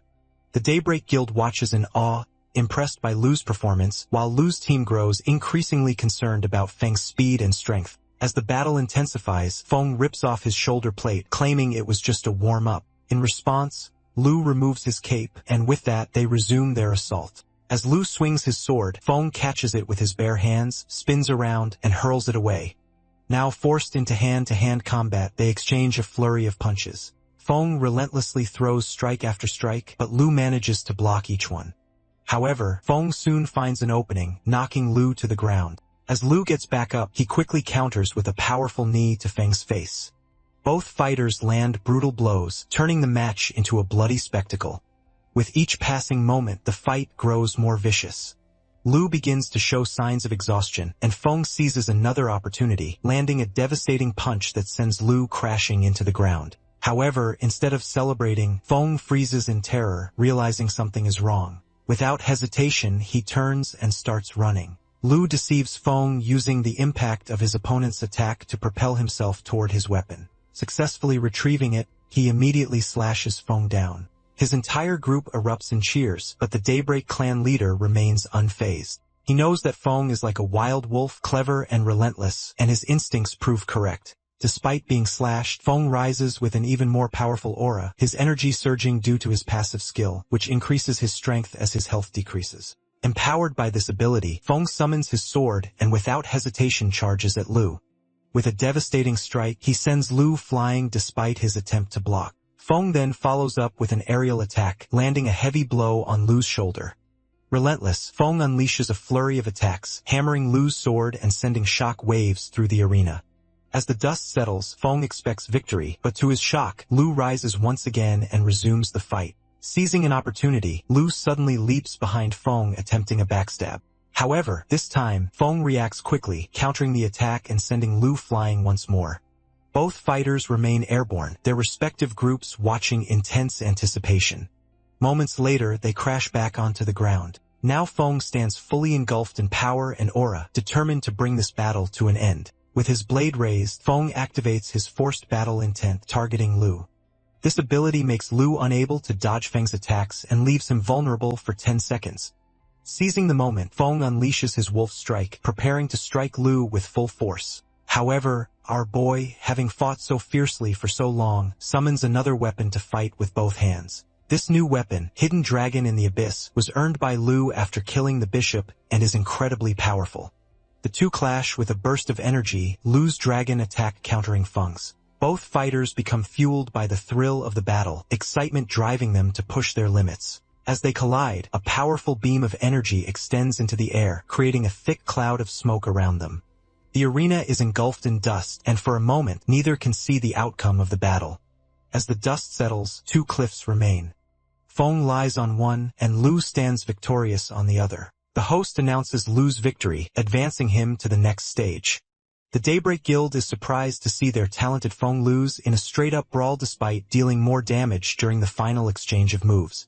However, the guild leader understands that Feng's greed to get stronger, fueled by his passive spell, caused him to lose health, ultimately leading to his defeat. The leader also realizes that Lu hasn't shown his full potential yet, making him a particularly intriguing opponent. Meanwhile, in the arena, Lu helps Feng to his feet. Feng is impressed by Lu's last move, Hidden Dragon in the Abyss, and is satisfied with the outcome of the fight. Lu, in turn, praises Feng's strength, acknowledging the difficulty of the battle.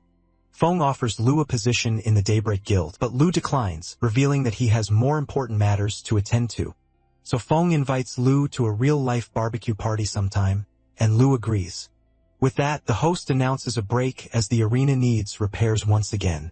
He turns to the king, asking how much further they should reinforce the arena.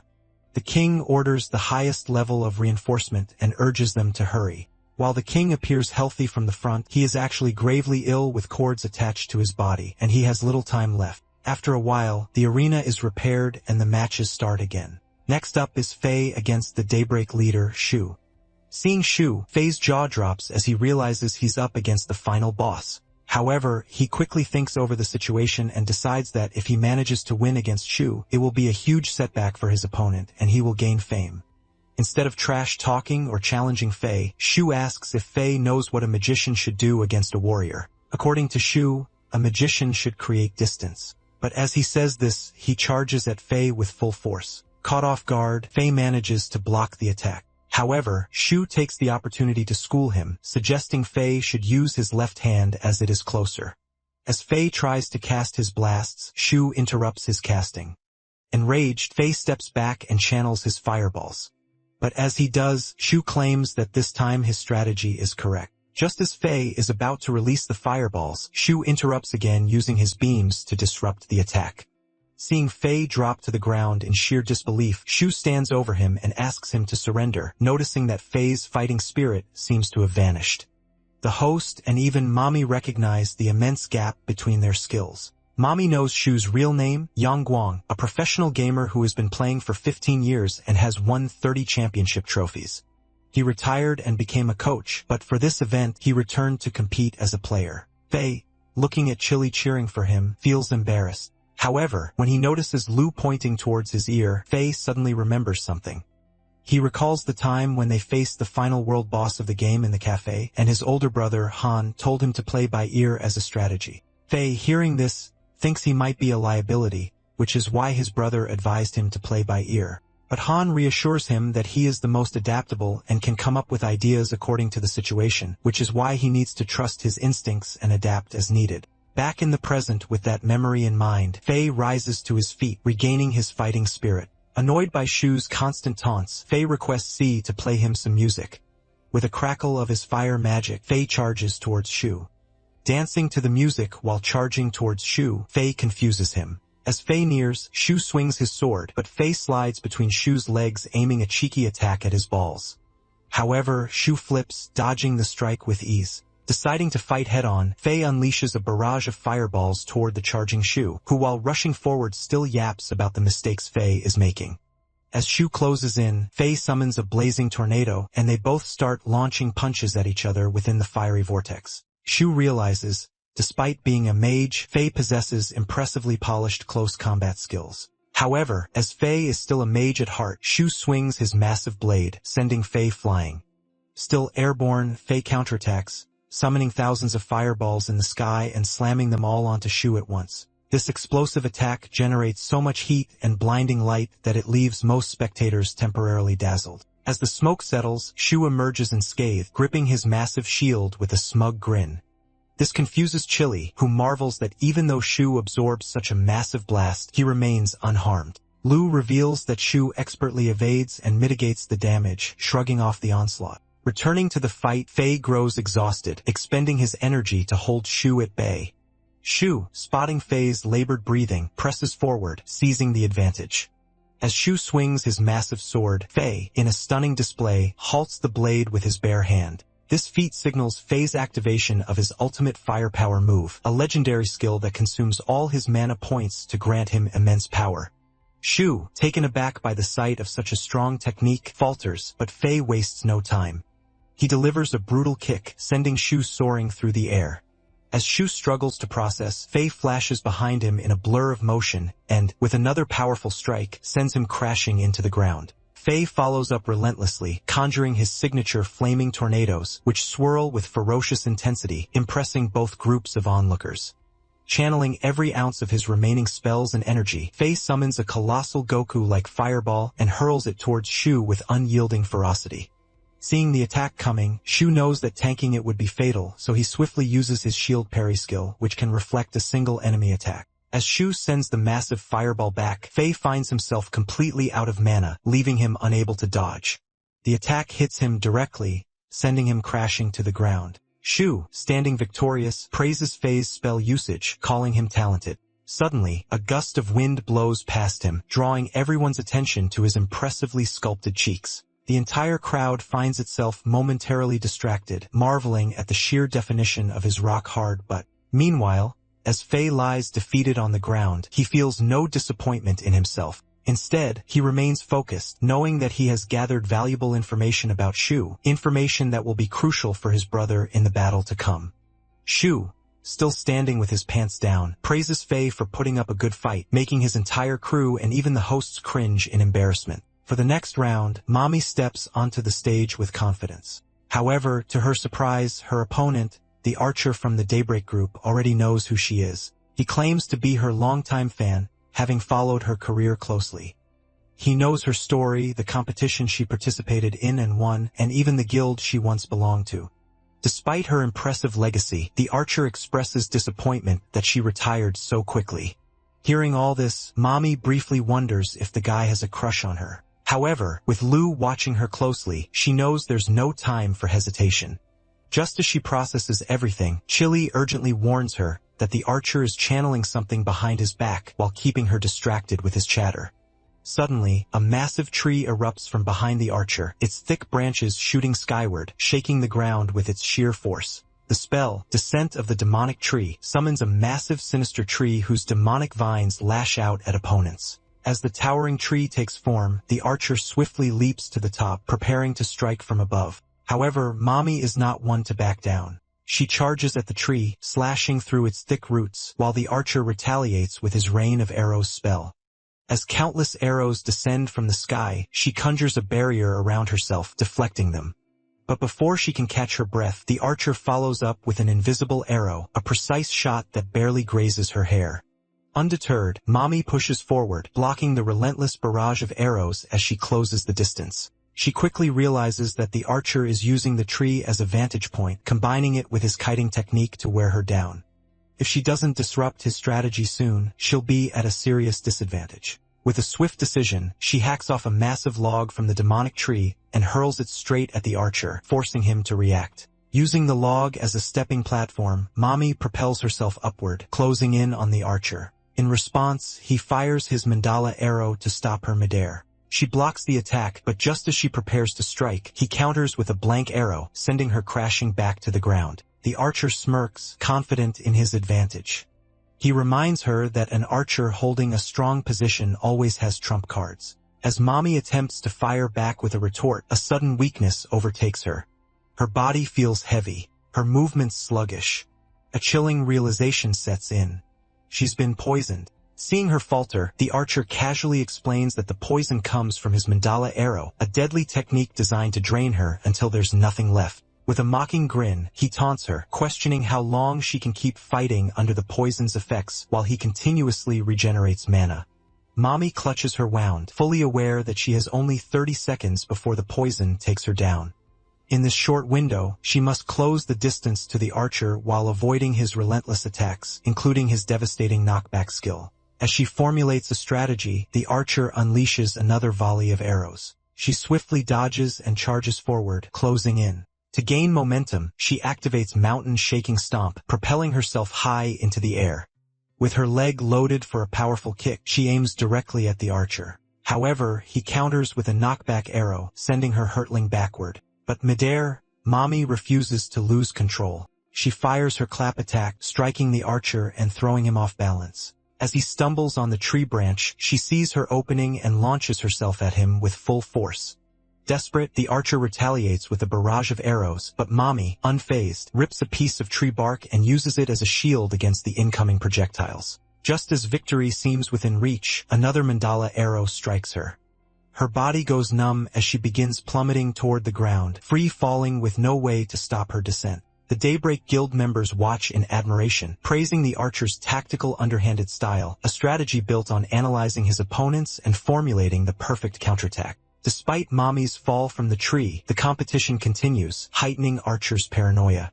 To his horror, she suddenly rises from the rubble and charges at him with only 3 seconds remaining before the poison takes effect. As Archer fires a blank arrow, she evades it by sliding across the ground and counters with her ultimate move, unleashing a relentless barrage of punches. Consumed by rage, she continues her assault, striking him relentlessly. With just 1 second left until the poison takes its toll, she delivers a devastating blow to Archer's gut, bringing him down as she collapses alongside him at the exact moment the countdown ends. Both Archer and Mami are knocked out simultaneously, losing their ability to continue the fight. As a result, the host consults the king to determine the final outcome.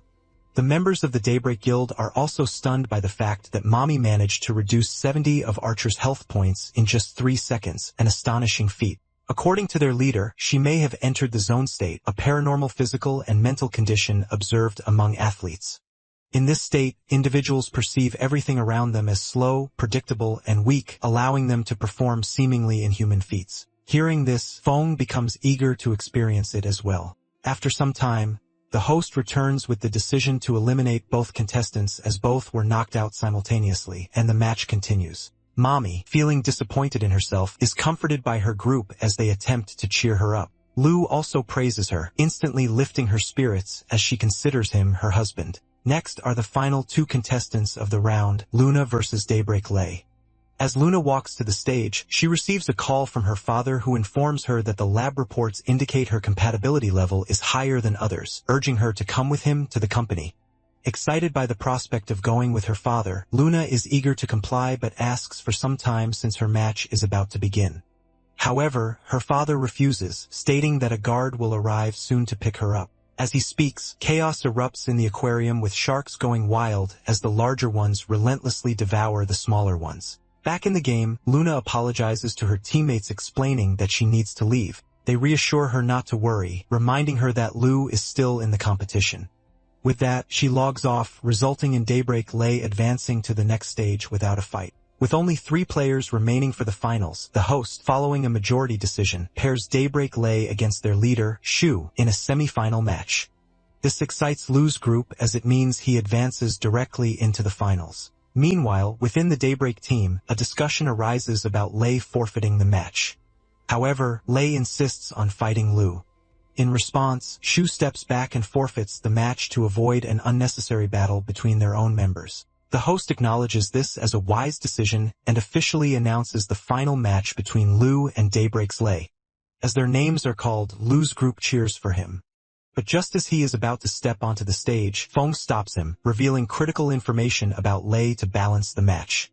Having observed some of his cards during their previous fight, Feng claims that there is no way Lu can defeat her. With that, both contestants step onto the stage, and the final round begins. As the whistle blows, both fighters charge at each other with their stealth skills active, vanishing from sight. Completely invisible, they reappear by launching and blocking each other's attacks.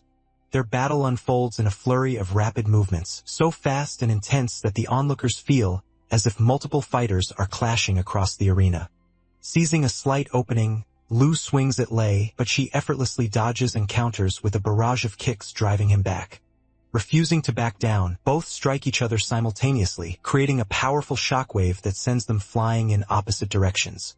Watching this, Lu's group realizes that the two seem to be on the same power level. They lunge at each other once more, unleashing a series of skillful attacks after catching their breath. As Lu charges forward, Lei swiftly evades and counters, forcing him into a vulnerable position. With his back turned, she follows up with a mighty kick, but at the last moment, Lu reacts. He blinks behind her just in time using his backstab ability. As he is about to strike, she also swiftly uses backstab behind Lu, landing a precise hit. She follows up with a flying cross-arm bar, forcing Lu into a struggle to retrieve his weapon. Despite the disadvantage, he manages to get a hand on it and pushes her off. While fighting her, Lu begins to realize that she is testing him. He recalls Feng mentioning that Lei is exceptionally strong and was once a renowned mercenary captain, highly proficient in various firearms. She possesses remarkable accuracy and near-perfect knife skills. However, during a mission to rescue kidnapped children with bombs planted on their bodies, she was betrayed by her own teammates who had been bribed by the opposition. Despite sustaining injuries, she managed to eliminate them all, but only with the last few bullets remaining in her gun. Despite this, she threw her dagger toward the criminal boss holding the detonator for the bombs. However, he managed to press it before succumbing to his injuries, triggering the explosions and killing everyone present. This traumatic event was the reason Lei abandoned her life as a mercenary and returned to the country, where Shu later discovered her and introduced her to his sports. Now she is not only an elite sharpshooter, but also the top-ranked assassin on the list. Recalling these details only heightened Lu's excitement. With their power fully channeled, both fighters charged at each other once more, ready for an intense clash. As they collide, Lu grows frustrated that Lei is fighting with her unsheathed sword. Fueled by that frustration, he swings at her, but she swiftly dodges. However, Lu quickly follows up with another attack, sending Lei recoiling. She realizes that his twin swords are incredibly fast as she blocks them, forcing her to reassess her approach. Jumping back, Lei activates her Thunder Clone technique, creating 5 identical clones that relentlessly attack Lu from all directions. Despite his efforts to block their strikes, he still takes damage. Desperate, he attempts a counterattack only to realize too late that he has been targeting a clone. The real Lei is behind him. Reacting swiftly, Lu casts his backstab and clone spell, striking Lei from both the front and back simultaneously. Lei manages to escape by sidestepping, and her crew watches in awe at the sheer number of tricks Lu has up his sleeve. However, Feng understands the reality. Despite Lu's efforts, he stands little chance against an enraged Lei. Back in the battle, Lei finally unsheathes her blade, unleashing an immense surge of energy that crackles through the air.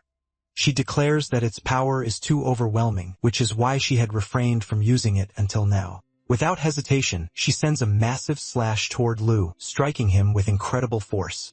As Lu struggles to recover, his clone charges at Lei in an attempt to stop her, but she reveals that her Thunder Sword attack is unstoppable until its target is eliminated. Meanwhile, Lu, overwhelmed by the immense skill pressure, finds himself unable to move. Desperate, he activates his Dragon Abyss spell, countering Lei's attack just in time.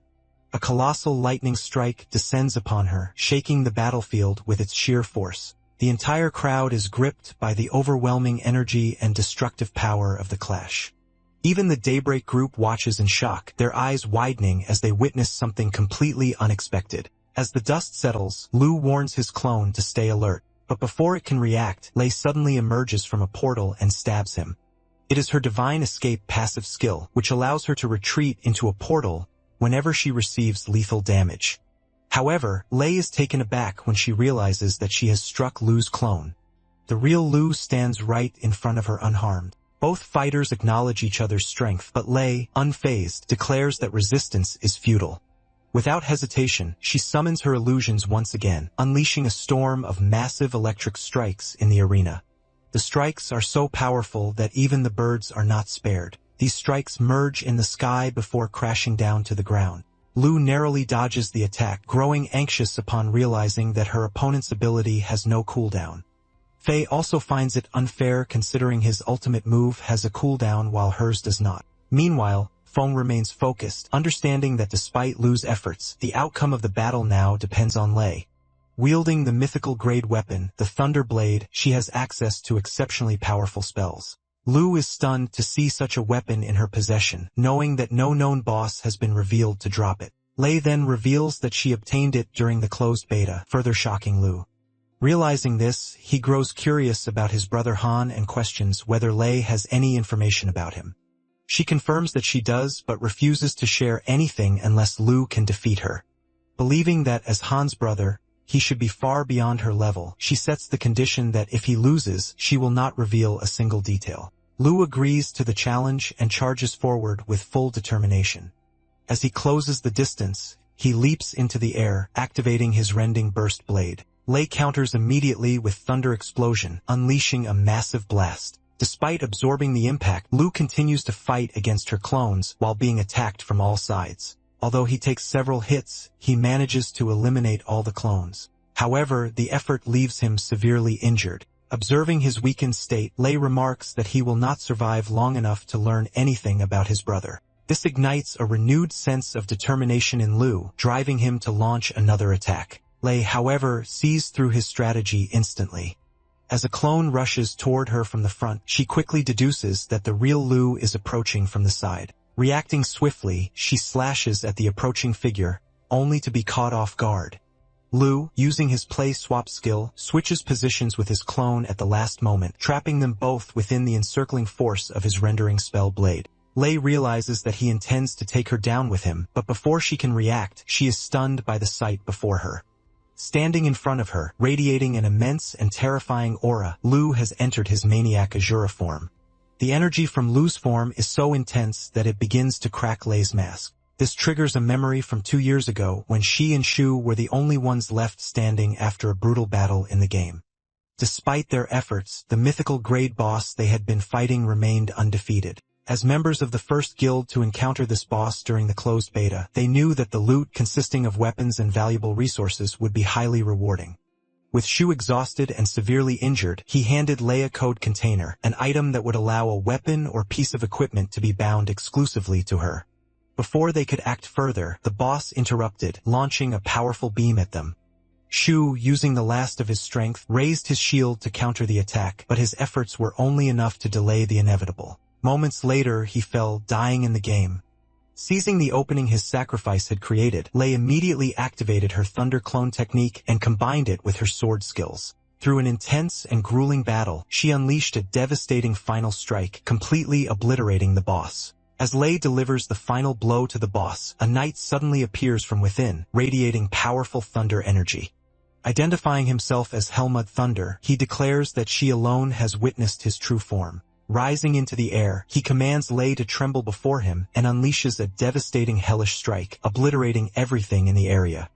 Turning his attention to Lei, he prepares to blast her with his immense power radiating from within, making her feel utterly powerless. Just as the attack is about to land, another voice calls out, interrupting the knight and chastising him for bullying Lei. Irritated, Helmut swiftly shifts his focus to the newcomer and attacks. However, before he can strike, the figure, Han, fully transformed into his Azura form, counters with a powerful beam, instantly obliterating nearly half of the knight's body. Recognizing the attack, the knight hesitates and questions whether he is truly Lady Wu. Han, dismissing the remark as nonsense, leaps down and, before the knight can retaliate, unleashes the full force of his Azura mode, blasting him apart. As the knight fades away, he drops the magical thunder sword, its blade buzzing with power. Lei quickly jumps forward and grabs it, while Han calmly tells her it's hers to keep and introduces himself. Lei is stunned by his kindness, amazed that Han lets her take the legendary sword so easily even though she stole it. As Lei walks away, she promises to repay him for his generosity.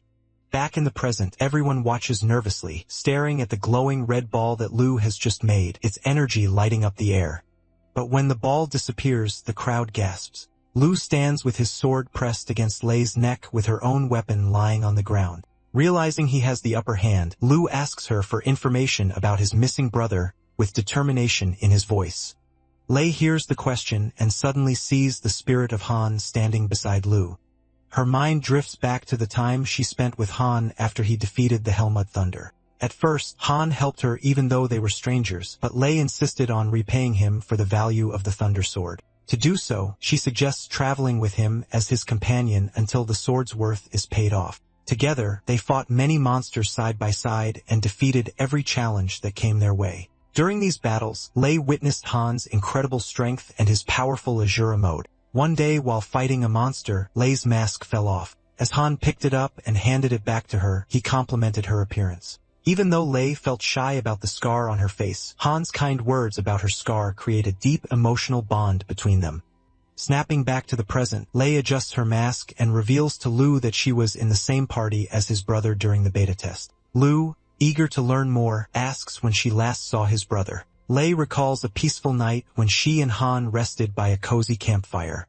Han, however, seems worried and reveals that a mysterious door had opened in the game, a door that should have stayed closed. He explains that he needs to leave for a while to shut it as he is the only one who can enter that place. Lei offers to go with him, but Han refuses, insisting she stay behind. He reassures her that once he returns, they will meet in real life for a date. Han also shares his excitement about introducing her to his brothers outside the game. After that, Lei never heard from Han again. As Lei shares this story, Lu realizes that the door Han mentioned might be the infernal purgatory that Lady Wu was talking about. Lei adds that Han warned her about the door, saying that if it isn't closed, its effects will spread everywhere. While they discuss this, the host suddenly interrupts, excitedly announcing Lu as the winner of the competition. The crowd bursts into cheers and applause, celebrating his victory. The king then steps forward to address the audience, announcing a grand award ceremony and inviting Lu onto the stage. But as the king speaks, he begins bleeding from his nose and mouth. Struggling to continue, he warns that there is no time left and urges everyone to hurry with the ceremony. With that, Lu and his group are escorted to the king's palace by the king's assistant. The assistant apologizes at the gate, explaining that he doesn't have permission to enter, and hands them over to two stewards. The stewards lead Lu's group inside, guiding them through the grand palace. Along the way, they reveal that the members of the winning team are allowed to choose any treasure from the king's treasury, which is hidden deep beneath the palace. As they descend into the treasury, the group is amazed by how far down it goes. Fei, in particular, remarks that kings must love showing off, building such a massive palace with an enormous underground treasury. His eyes light up, however, when he sees piles of glittering gold and rare items waiting inside. Chili and Fei rush toward the treasures, eager to grab everything, but the stewards quickly explain that each person can take only one item. Mommy claims she doesn't want anything and offers her share to Lu, but Lu knows she is short on items and insists she takes something for herself, recognizing her need. Afterward, Lu is guided to the deepest part of the palace where he meets the king.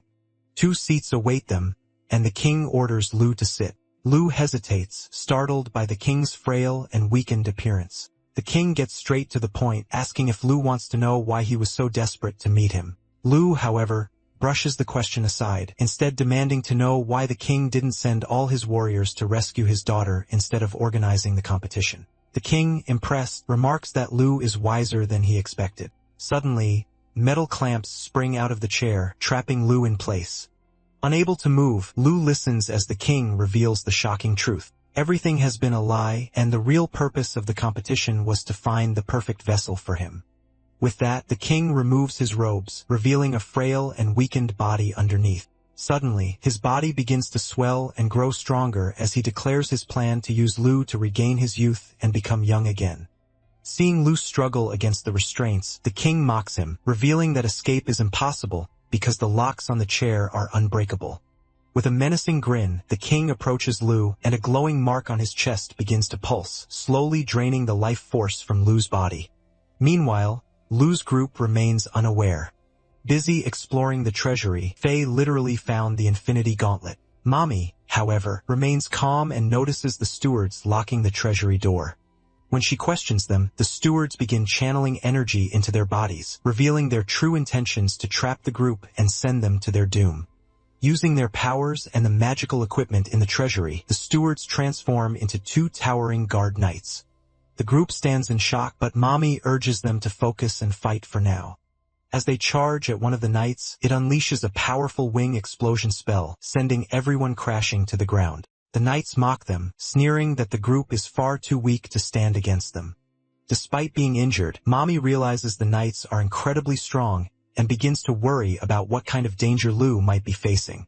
Meanwhile, our boy is getting sucked. The life force. The king, eager to justify his actions, claims that unlike other kings who seek immortality out of greed or fear of death, he does it for the will of the people and the heavens. He believes the world is a chaotic place overrun by monsters that destroy human lives, leaving even rivers unsafe. Eventually, people turn on each other, and the heavens, unable to bear the suffering any longer, choose the king as their savior. The king reveals that he was once a slave under a cruel master. One day, enraged by the master's brutality, he kills him with a large rock, earning the gratitude of the other slaves he frees. Together, they fight the master's army, emerging victorious after a brutal battle.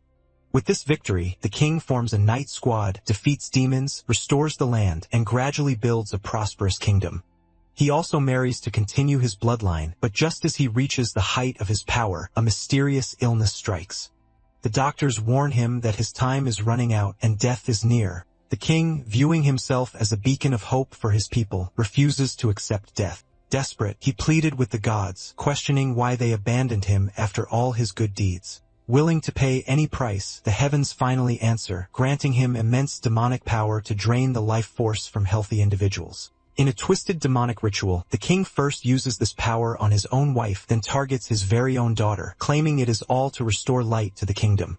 Returning to the present, as he drains the life force from Lu, he declares that Lu is the final step in his plan. Suddenly, Lu's body explodes into a burst of blood, but a voice calls out from above. The king looks up, shocked to realize the Lu he attacked was merely a clone.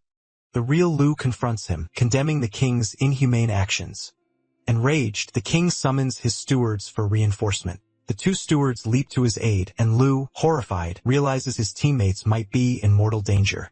The stewards, laughing cruelly, confirm that his friends are already dead. This revelation pushes Lu into a state of pure fury. He charges at them, fueled by rage, while the king sacrifices both stewards, summoning a powerful sword and staff, channeling his energy into these deadly weapons. Meanwhile, the rest of Lu's group is ejected from the game as their mission abruptly ends. Chili fumes over their missed chance to grab more items, while Mommy wonders if it might be part of a hidden mission.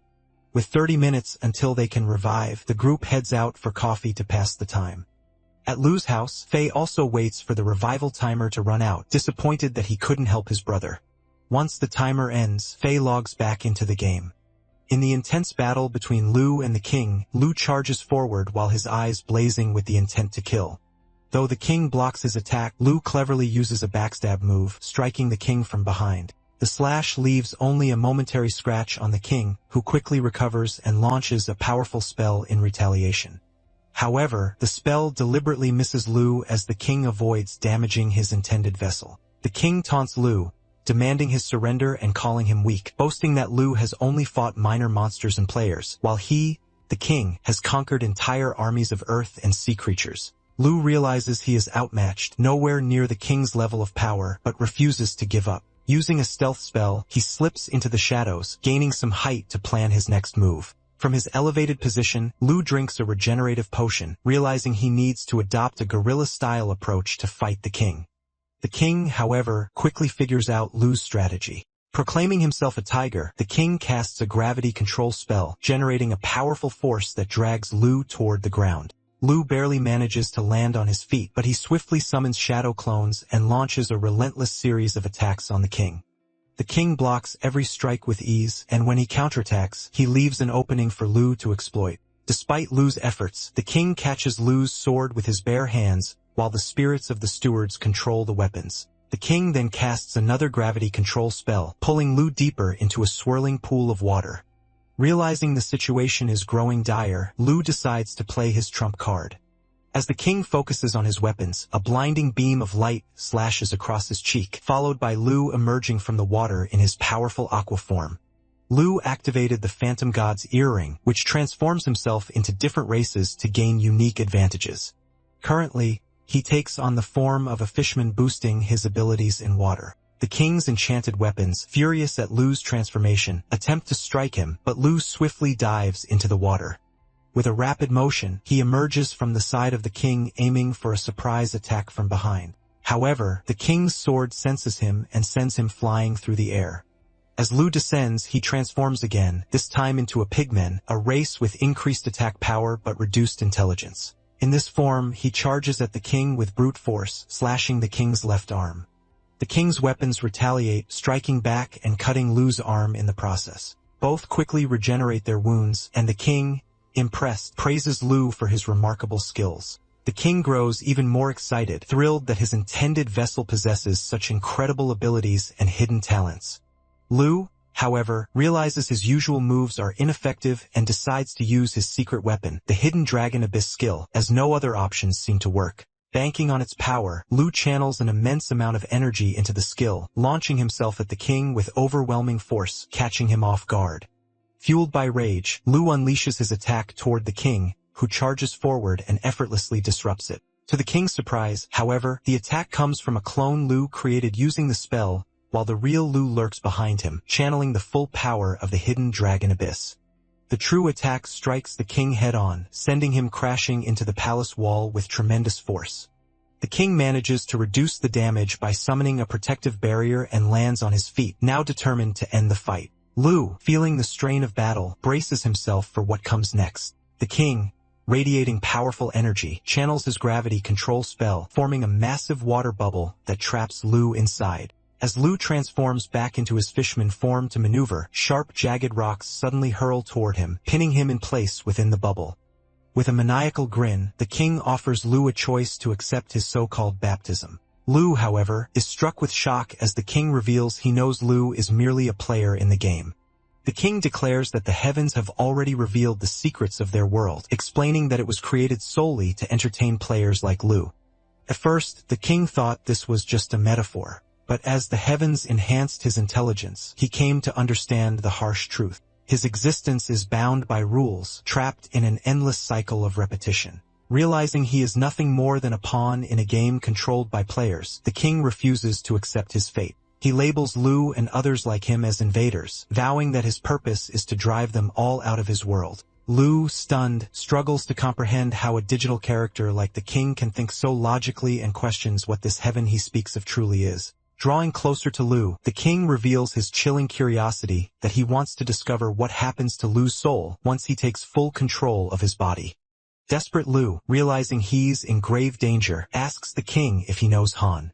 The name feels vaguely familiar to the king, but he dismisses it as his mind already set on destroying Lu. Suddenly, Lu uses his race-switching ability, transforming into the pig in an attempt to escape. But as the king begins to drain his life force, he becomes enraged, realizing that this too is another clone, not the real Lu. Meanwhile, the real Lu hides nearby, staying cautious as he waits for the cooldown on his appearance switching ability to end. Using his lizard race form to climb, Lu tries to escape, but the king, determined to claim his body, decides to break Lu's arms and legs first, confident he can repair the damage later. With a sinister grin, the king summons a surge of water and casts an elemental control spell, sealing off the exit Lu aims for with a wall of ice. But the king doesn't stop there. Suddenly, a storm of razor-sharp ice shards rains down from the icy barrier. Lu's body, vulnerable as a cold-blooded lizard, begins to freeze in the chilling cold, leaving him unable to move. A massive shard strikes him, knocking him to the ground where it shatters into multiple jagged spikes, pinning Lu to an icy slab. With no other means of escape, the king grabs Lu by the throat and prepares to drain Lu's life force. Just then, Faye and Chili burst onto the scene with a fiery explosion followed by Mommy, who charges in and delivers a powerful kick to the king, knocking him away and saving their teammate in the nick of time. As the king regains his footing, his enchanted weapons express shock at seeing Lu's group alive, insisting that they had already killed them. The king, however, remains unfazed, explaining that this is typical of the player race. They revive after death. He reveals his true plan. By completely eliminating a player using his body-snatching technique, he can take control of their bodies and use them all as his vessels. Hearing this, Lu urgently warns his teammates to beware of the glowing mark on the king's chest, which serves as his life-draining weapon. As the group rushes to help Lu, the king commands his weapons to eliminate them. The staff charges toward Faye and Chili, who respond by hurling fireballs at her. She effortlessly blocks their attacks, conjuring a gravity barrier to shield herself. Unable to break through, Faye and Chili combine their powers, unleashing a dual tornado dance, a massive fiery blast that shatters the barrier and scorches the steward in the process. The intense heat also melts all the surrounding ice. Meanwhile, on the other side, Mommy battles the sword, unleashing her ultimate move, a barrage of fists relentlessly pummeling him. She overpowers the smaller opponent, and as he attempts to retaliate, she sends him flying with her big melon's power.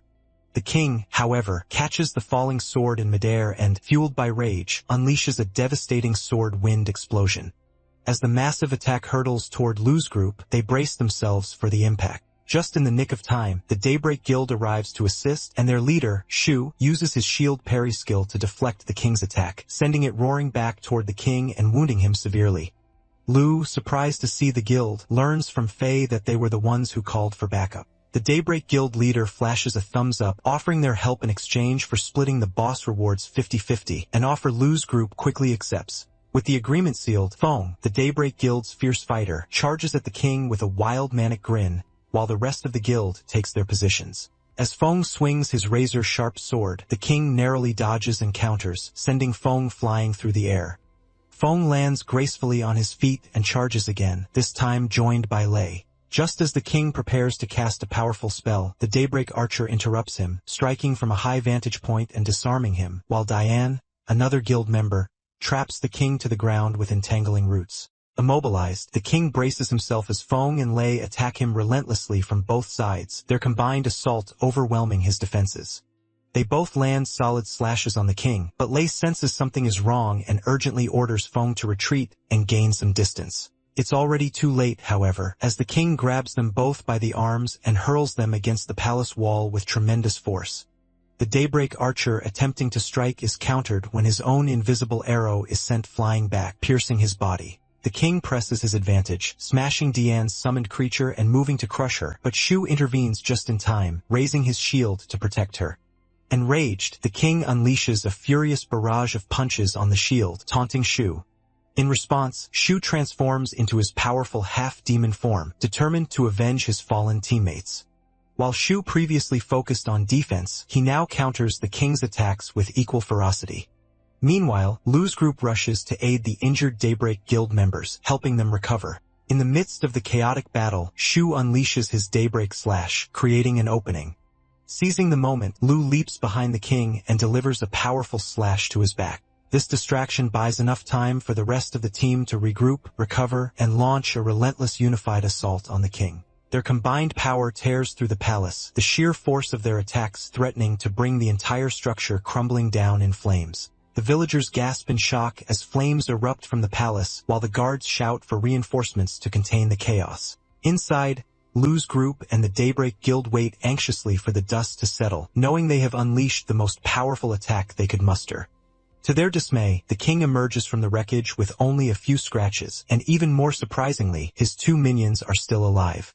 Without hesitation, the king sacrifices his minions, absorbing their power to fuel his own strength. The combined squad, seeing their chance, charges at the king, determined to finish him off once and for all. The king, now abandoning his plan to use Lu as a vessel, channels all his energy into his hands and slams them into the ground, unleashing a massive shockwave. The devastating force shakes the entire kingdom, reducing the palace to rubble in an instant. Even the villagers far away feel the earth tremble beneath their feet. As the dust finally settles, all members of the Daybreak Guild and Lu's group lie dead except for Lu, who clings to life badly injured. The king, spotting Lu still alive, decides to take him as a vessel after all, his earlier resolve forgotten. As Lu braces himself for the end, the tome of random achievements unexpectedly activates. It assigns Lu a daring mission to defeat the king single-handedly, not just by winning, but by utterly humiliating him with overwhelming power. As the king prepares to drain Lu's life force, he pauses, curious if Lu has any final tricks up his sleeve. In an instant, Lu transforms into his Azura mode, his body radiating raw power. Impressed by Lu's unyielding fighting spirit despite the odds, the king acknowledges his resolve. And with that, the two launch into a ferocious battle, trading relentless attacks. As they fight, the king realizes that Lu's speed and strength have increased dramatically, catching him off guard. While the king processes this, Lu seizes the moment, grabbing the king by the face and dragging him across the ground with brutal force. The king retaliates, landing a powerful punch that sends Lu flying, then follows up with massive slashing fist strikes. Though the king fights fiercely, he grows uneasy as Lu's fighting spirit intensifies, bolstered by the towering menacing form of an Azura dragon looming behind him. As the battle rages on, Lu suddenly leaps at the king, striking him in the face with his sharp horns. The king pushes him back, but Lu charges again, delivering a flurry of blows while taking hits in return. The intense fight continues with both combatants sending each other crashing into the surrounding rubble, neither willing to yield. Despite Lu's bones breaking under the strain, he grows increasingly ferocious, which deeply unsettles the king. Pausing briefly to catch their breath, they resume their brutal clash. Meanwhile, the host and a few guards observing the ruined palace from a distance stand confused about the chaos unfolding. Suddenly, they spot Faye and the others tumbling out of the wreckage and rush to help them. Back in the fight, the king struggles to keep up, realizing that he now has no choice but to destroy Lu completely.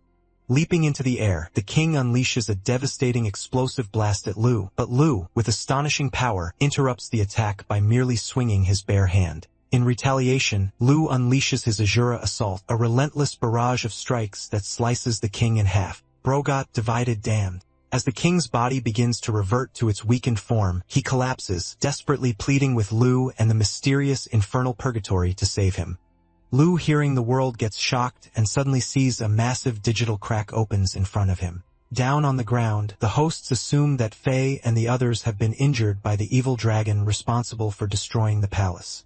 However, their jaws drop in shock as a massive digital crack begins forming in the sky, resembling the onset of an apocalypse. Back at the palace, relief washes over the king's face as he gazes at the crack, referring to it as infernal purgatory, an entity that has answered his pleas. However, Lu has no patience for his ramblings. With a single decisive strike, he severs the king's head. In his final moments, the king looks toward the crack, wondering if he will ever see the goddess again. Lu, realizing that this might be the place where his brother Han is, immediately leaps toward the rift. Just as he is about to enter, the game suddenly freezes. The entrance to purgatory is right in front of him, yet he finds himself unable to move. A voice speaks from behind, coming from a floating orb, asking if he truly wants to enter purgatory to search for his brother. The orb then coldly reveals that Han is already dead. Darkness clouds Lu's expression, but before despair can set in, the orb casually admits that it was only joking. Suddenly, thousands more orbs appear, chattering among themselves, debating whether to allow Lu entry.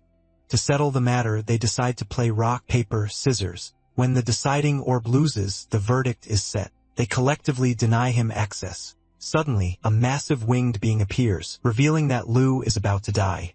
Without hesitation, it unleashes a devastating blast, tearing a hole through Lu's chest. This triggers the force eject mechanism in his VR suit as a sudden spike in his heart rate is detected. However, the ejection process fails and the system initiates a forced reboot, which also begins to malfunction. The figure, keeping Lu alive in the game for a little longer, allows him to witness the opening ceremony that his brother failed to stop. A massive digital crack begins forming in the sky, resembling a catastrophic rift tearing the world apart. All across the globe, players watch in horror as similar ominous digital cracks emerge, spreading like fractures in reality itself. These cracks merge into one colossal rupture, synchronizing two worlds in a breathtaking yet terrifying display of power. As the fusion reaches its peak, Zhuang and other boss leaders are summoned. Countless bosses and monstrous creatures are teleported across the world, ready to unleash chaos. The winged figure then reveals that this marks the start of a new phase in the game, Huan Yu version 2.0 Infernal Purgatory. With that, Lu's form begins to slowly dissipate. As the evil forces advance, the players attempt to stop them, but are effortlessly defeated as the enemies unleash their devastating spike spell. In a desperate attempt to flee, they find their path blocked by Bloodclaw, who mercilessly slaughters them with his powerful claw attacks. Witnessing this massacre, the remaining players and drop teams rally together to launch a counterattack. However, with a single devastating strike, Zhuang sends them all flying like a scattering of feather-light leaves. Satisfied with his overwhelming power, Zhuang commands his forces to collect the souls of the fallen and return to the Blood Moon, where they will receive their rewards. This announcement fuels the monsters' bloodlust, driving them to attack with even greater ferocity. Meanwhile, in the real world, a young player lies in bed, fully immersed in the VR game. His mother enters the room frustrated by his obsessive gaming and scolds him for neglecting everything else. Growing angrier at his lack of response, she forcefully removes his VR helmet only to fall back in horror. Her child lies motionless as if his very soul has been sucked away. Similar incidents begin occurring worldwide, with countless players falling victim to the game's sinister trap. News of the crisis spreads rapidly, revealing that nearly 1 billion players are unable to exit the game, seemingly held hostage by Destiny Corporation. The situation escalates as protests erupt outside the corporation's headquarters demanding answers. However, security forces hold back the crowds, while the CEO of Destiny Corporation urges patience, assuring everyone that they are working on a solution. Inside the corporation's conference hall, chaos erupts among the board members. Furious arguments break out, with executives panicking over the company's impending downfall. The CEO silences the room, demanding an explanation for the crisis. One of the technicians reveals that the main transmission channel was mysteriously blocked the previous night, causing players' consciousness to become trapped in the game.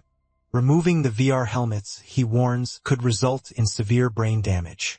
As more emergency measures fail, the arguments resume, only to be cut short once again by the CEO. Without hesitation, he orders an immediate meeting with the president and the recruitment of the world's top engineers to resolve the crisis as quickly as possible. As the board members disperse, the CEO turns to his personal screen. There, he watches a live feed from the corporation's secret laboratory. Inside, Luna lies unconscious, undergoing a mysterious test. It is now the second day of the logout denial crisis, and news about Destiny Corporation's actions continues to spread like wildfire. Authorities urge everyone to check on their family and friends for any abnormalities. Meanwhile, a citywide blackout plunges everything into darkness as the relentless rain continues to pour, rapidly filling the city dam. However, the dam control workers are also trapped inside the game, unable to open the floodgates and release the rising water. Inside the game, one of the trapped workers finds himself pinned against a rock, moments away from being torn apart by a monstrous creature. Just before the fatal blow, Faye appears out of nowhere, swiftly eliminating the beast and saving the worker's life. Desperate for answers, Faye asks about Lu's whereabouts, but the worker has seen no sign of his brother. Concerned, Faye leaps into the air, hoping to find Lu elsewhere. Meanwhile, Lu drifts helplessly within the game's broken code, his consciousness fading as he feels himself sinking deeper on the verge of death. At the last moment, the random achievement reward activates, granting him the lucky coin of revival. The coin triggers his resurrection, restoring him in a half-human, half-skeleton form at the same graveyard where he first emerged. The dark mage who initially revived him stands before him once again, demanding that Lu kneel. However, Lu rises to his feet, unleashing a surge of power so overwhelming that the mage recoils in terror, quickly apologizing for his arrogance. Within the digital void, the winged figure monitoring the game's code suddenly detects Lu's re-entry and is shocked by his return. Having personally struck him down, the figure cannot comprehend how he has come back. Seeking answers, it consults the floating spheres, which reveal that Lu's code origin traces back to Blood Moon City. With this revelation, the figure leaves the matter to the city's ruler. In the Blood Moon Lord's secret realm, a direct order is issued. Eliminate the intruder who has just appeared in Blood City. In response, the Lord dispatches his most powerful blood slave to deal with the threat. Back in the graveyard, Lu's unease grows as he realizes that the monsters and players' worlds have now fully merged. Death is no longer temporary. When a player perishes, their soul is lost forever. The mastermind behind this chaos is the winged figure, yet Lu remains unaware of her true identity. However, one thing is certain. His brother is trapped within her domain. As Lu contemplates his next move, he notices a figure standing atop a cliff. Before he can react, the blood slave suddenly teleports behind him, ready to strike. Lu quickly realizes that this blood slave is faster than any opponent he has ever faced. Without hesitation, the slave summons his sword and lunges forward with a devastating attack. Lu barely manages to block it. In response, Lu casts his clone spell, combining it with his burst blade, launching a simultaneous assault from both sides. However, the blood slave counters effortlessly, unleashing his horse stomp, generating a massive shockwave that sends both Lu and his clone flying. As the dust settles, the slave dismounts from his horse, introducing himself as Blood Slave and declaring that he has come to take Lu's life. Lu instantly recognizes that this opponent is even stronger than the king he previously fought. With his body still in a weakened state, retreat seems like the only option. Just as he considers his escape, the blood slave moves with blinding speed, delivering a flashy strike that severs Lu's arm. Overwhelmed by pain, Lu activates his burst Godspeed spell, dashing away. The chase begins. As Lu flees, his legs begin to lose all sensation, numbed by the sheer speed at which he is moving. Realizing he cannot outrun his enemy forever, he decides to use the terrain to his advantage. He leaps into a rushing water stream, instantly transforming into his fishman form to swim into the depths. However, the blood slave reacts swiftly, unleashing his blood war explosion. The attack evaporates all the water in an instant, sending rain cascading from the sky. As the stream drains away, the blood slave walks through the riverbed, eventually finding Lu injured on a rock. Lu, barely conscious, feels an overwhelming sense of disappointment in himself. He wonders if this is truly his fate to die so easily. Just as his vision begins to fade, a blinding beam descends from the sky, piercing straight through the blood slave. In an instant, his body starts disintegrating into nothingness. As a digital crack appears in the air, Lady Wu emerges from within, stepping forward to aid Lu. As the blood slave dissipates, the Moon Lord teleports in with his two minions, his voice booming as he demands an explanation for Lady Wu's interference. Lady Wu feigns ignorance, but Lu feels the immense pressure of the Moon Lord's presence, the air growing heavy and oppressive. When the Moon Lord repeats his question, his rage intensifies, and the air pressure and aura become so overwhelming that creatures on land, underground, and in the nearby waters flee in terror. The Moon Lord outlines their respective roles, asserting his authority and insisting that Lady Wu should obey him.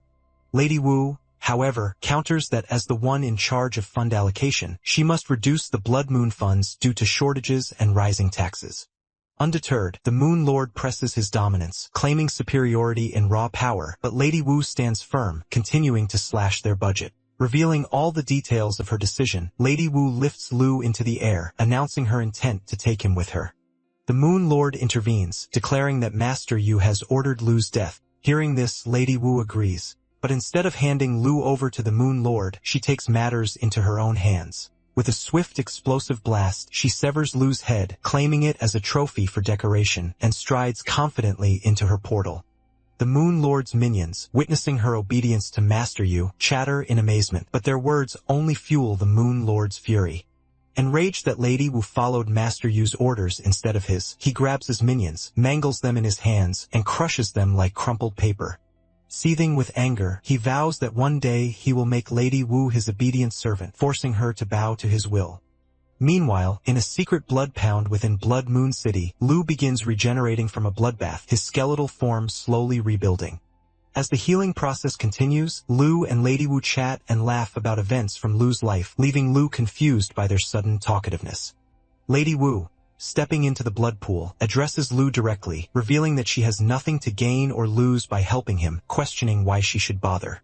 Lu, speaking honestly, admits that despite getting closer to the truth, he feels further from his brother than ever and powerless in the face of his challenges. Desperate, Lu declares that he is willing to offer her everything he has in exchange for her help. As they are talking, Lu's body is still regenerating. Hearing his offer to give her everything, Lady Wu first orders him to lick her feet. Every weeb's dream right there. She also wants him to open his muff and wiggle in front of her. Our boy, being the soy boy he is, hesitates but then does it, making both of them embarrassed. Lady Wu, turning away, praises his determination but claims that his strength at the moment is far weaker than Master Yu's. To give him perspective, she reveals their world's rank system. The bottom 9 ranks, the lowest, consist of insects and small creatures. Moving up, the 5th rank includes demons like the blood slave who tried to kill Lu. When Lu shows his disappointment at not being able to defeat the slave, Lady Wu assures him that they are strong. Only 1 in 10,000 reaches that level. She continues explaining that the 4th rank, Ferocious, consists of large monsters, while the 3rd rank is the Hall of Masters, which includes herself and Zhuang. The 2nd rank belongs to city lords like Moon Lord, and according to her, the ultimate 1st rank is reserved for Master Yu. No one knows what she looks like as she is the goddess of the entire monster world and controls everything. As Lady Wu reveals all this, she notices the desire in Lu's expression and suggests that he let go. However, Lu knows he has no choice. He must bring back his big brother. He begins to lose himself, unable to see a way forward, even dragging his brother into his self-doubt and calling himself useless. Out of nowhere, Lady Wu pulls him onto her lap to comfort him, assuring him that he doesn't need to blame himself. She reveals that all his goals have always been for the sake of others, never for himself. She then asks if he has ever felt happiness while fighting or any joy in achieving victory. Hearing the word happiness stuns Lu. In the beginning, he saw battle as nothing more than a means to find his brother. But as his strength grew, the fights began to feel dull. Yet as the story progressed, he started craving the rage he felt in battle. Still, none of the fights ever brought him true joy until he formed a team and faced real competition against the Daybreak Guild. For the first time, Lu felt joy, not just the need to win, but the thrill of battle itself. He wanted to slash through his enemies with everything he had. As he lets his emotions flow, his body begins to change, transforming into a white tiger. Lady Wu watches in shock, realizing she has just unleashed a magnificent beast within him. After a while, Lady Wu orders Lu to get up from her, making him embarrassed. He quickly regains his composure and asks what his next move should be. But to his surprise, even Lady Wu has no answer. She tries to come up with something, but in her hesitation, she accidentally reveals that she doesn't know. However, she suddenly recalls something. His brother Han once mentioned that the Hall Master of the Southern Hall possesses a secret technique that enhances one's physique. Hearing this, Lu is immediately confident that his brother wouldn't be wrong. Lady Wu agrees that it's worth pursuing and suggests he go. However, before he leaves, she warns him of a serious risk. She has a bad relationship with the other hall members, and if they discover that he is her disciple, he will be in grave danger. She advises him to rely entirely on himself. Disguised as a skeleton, Lu walks through Blood Moon City surrounded by all manner of monsters. His mind is still processing everything that has happened. He knows that if he wants to grow stronger, this city must become his stepping stone, a place where he can build his power, slaughter anyone who stands in his way, including you, and ultimately find his brother. His first destination is the Southern Hao Tea Tower, a place where the master of the Southern Hall frequently visits to enjoy fine cuisine. As Lu approaches the entrance, the guards block his path and demand his reason for entering. Without hesitation, he boldly declares that he is there to eat. The guards burst into laughter, mocking him for even daring to think he is worthy. One of them, still grinning, lets out a roar and sends Lu flying with a single strike, claiming he doesn't meet the qualifications. Remembering Lady Wu's words about relying on himself, Lu picks himself up and walks back to the guards. Just as they prepare to beat him again, he quickly lies, claiming to be a chef sent to cook for the hall master. The guards, now serious, immediately apologize and let him in without question. Inside, a monstrous assistant greets Lu and begins guiding him through the hall. As he follows her, he overhears diners praising the exquisite food. The assistant leads him down to the basement where 4 chefs are already hard at work preparing their dishes. Lu is instructed to wait for his turn. The chefs pour their blood, sweat, and skill into their meals, each one determined to impress. As the final moments tick away, the host announces that time is up and the staff rushes in to collect the dishes. The tension in the air is immense as the chefs watch their creations being taken to the hall master for judgment. A while later, the host returns with the hall master's verdict and begins mercilessly criticizing all of them for their mistakes. As they plead for another chance, they are slain on the spot without hesitation. Lu watches nonchalantly as the assistant places a hand on his shoulder, informing him that it is now his turn. The assistant guides Lu to the changing room to change his attire first, while he remains frustrated at Lady Wu for once again tricking him into thinking this was just a normal cooking competition. A bit hesitant, Lu enters the changing room and immediately notices a massive man standing across from him, the opponent he will be facing. The big guy doesn't look pleased, calling Lu a noob and claiming he feels insulted to be matched against him. With a scowl, he slams the door in Lu's face. However, another chef reacts quite differently. Instead of hostility, he compliments Lu's aura, though he warns him that only one of them will survive the competition. This unsettling statement makes Lu realize the grim reality. If he loses, there's a 75% chance he won't just be eliminated. He'll be killed. As Lu finishes changing, the competition begins. Every chef, including Lu, stands behind their designated cooking station. The host steps forward, introducing himself and announcing the rules. The contenders must work with the ingredients provided, and they have 1 hour to complete their dish. As Lu stares at the pan in front of him, a memory resurfaces. Long ago, he used to cook for his brother who always loved his food. The nostalgia lingers for a moment before he snaps back to the present as the host gives the next instruction. The host instructs everyone to lift the covers in front of them to reveal their ingredients, granting them 2 minutes to familiarize themselves. With a deep breath, Lu removes his cover only to freeze in horror. Lying before him is not a set of fresh ingredients, but the corpse of the previous chef. The host warns the contestants not to waste ingredients through poor cooking skills, as the master has no tolerance for such negligence. After a brief moment of rambling, he officially announces the start of the competition. The lush-haired chef receives a massive boar's head as his primary ingredient, while the bald, ill-tempered chef is given goblin meat. Meanwhile, Lu stands motionless, staring at the rotting flesh in front of him, his mind racing with uncertainty. Transforming such an ingredient into something edible seems nearly impossible. After a brief moment of contemplation, realization strikes. He can counteract the decay with intense umami and a bold spicy flavor profile, turning it into a dish emblematic of Sichuan cuisine.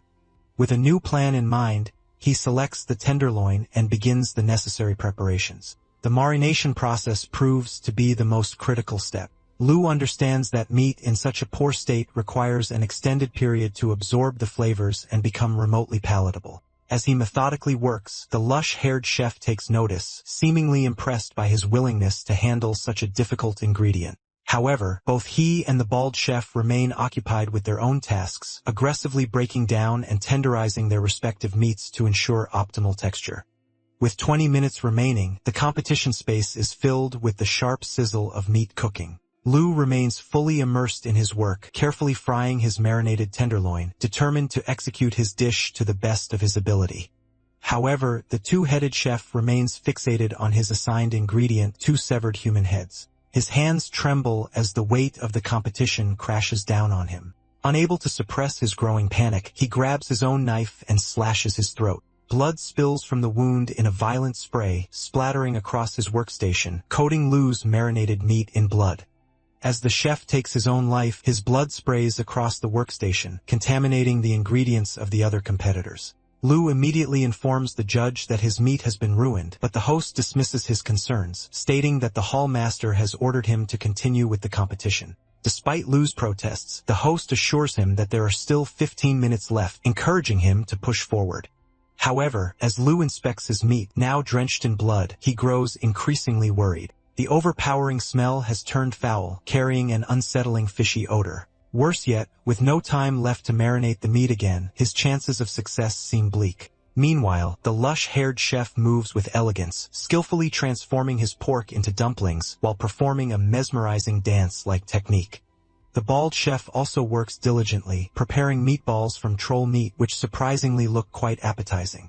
Lu watches his competitors near completion while he himself has nothing prepared. And with only 8 minutes remaining, his situation appears hopeless. However, despite his despair, he refuses to give up. With no other options, he quickly begins frying the contaminated meat, determined to make the most of it. As the final seconds tick away, the host presses the buzzer, signaling the end of the round, and calls for all chefs to present their dishes.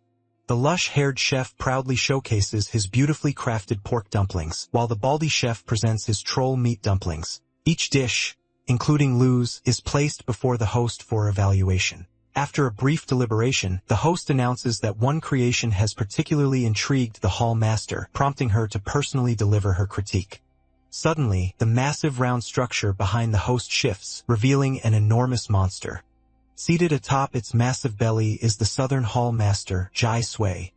She begins her critique with the lush-haired chef's dish, praising its quality and granting him passage to the next level. Next, she evaluates the bald chef's troll meatballs, approving them as well and allowing him to advance to the qualification round. However, as she takes a sip of his meatball soup, her expression darkens. Displeased by the taste, she wordlessly draws her cleaver and with terrifying speed, slices the bald chef into pieces. Lu watches in shock, unable to process the sheer swiftness of her attack. It happens so fast that he doesn't even see the movement. Now it is Lu's turn. As Jai Sui examines his dish, her expression shifts into one of disbelief. Staring at the mess before her, she seems genuinely stunned, wondering if it can even be called a dish.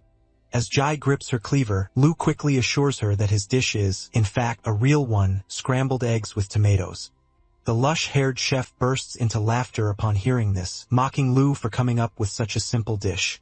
He had initially overestimated Lu's skills, but now he sees him as a joke. However, Lu remains hopeful, knowing that such a combination has never appeared in the monster world before, which might work in his favor. Despite its unassuming appearance, Jai decides to give it a try. Taking just one bite, she is immediately impressed. With that, she prepares to announce the winner. Both Lu and the lush-haired chef anxiously await the decision, wondering who will claim victory. Suddenly, the lush-haired chef protests, arguing that Lu failed to use the assigned ingredients and should be disqualified. Before he can continue his rant, a sudden flash slices through the air, cutting him into multiple pieces as effortlessly as chopping a cucumber salad. Jai, having lost patience with his incessant complaints, is the one responsible for the swift execution. Though the lush-haired chef was indeed the true winner of the competition, his death makes the decision easy. Jai officially announces Lu as the winner. Hearing this, Lu introduces himself, and Jai follows suit, asking what reward he desires. Without hesitation, Lu kneels before her and reveals his wish to learn her secret physique strengthening technique. For Jai, granting this request is not an issue, but first, she needs to know Lu's rank. When he admits that he is unaware of it himself, she orders him to remove his shirt and follow her.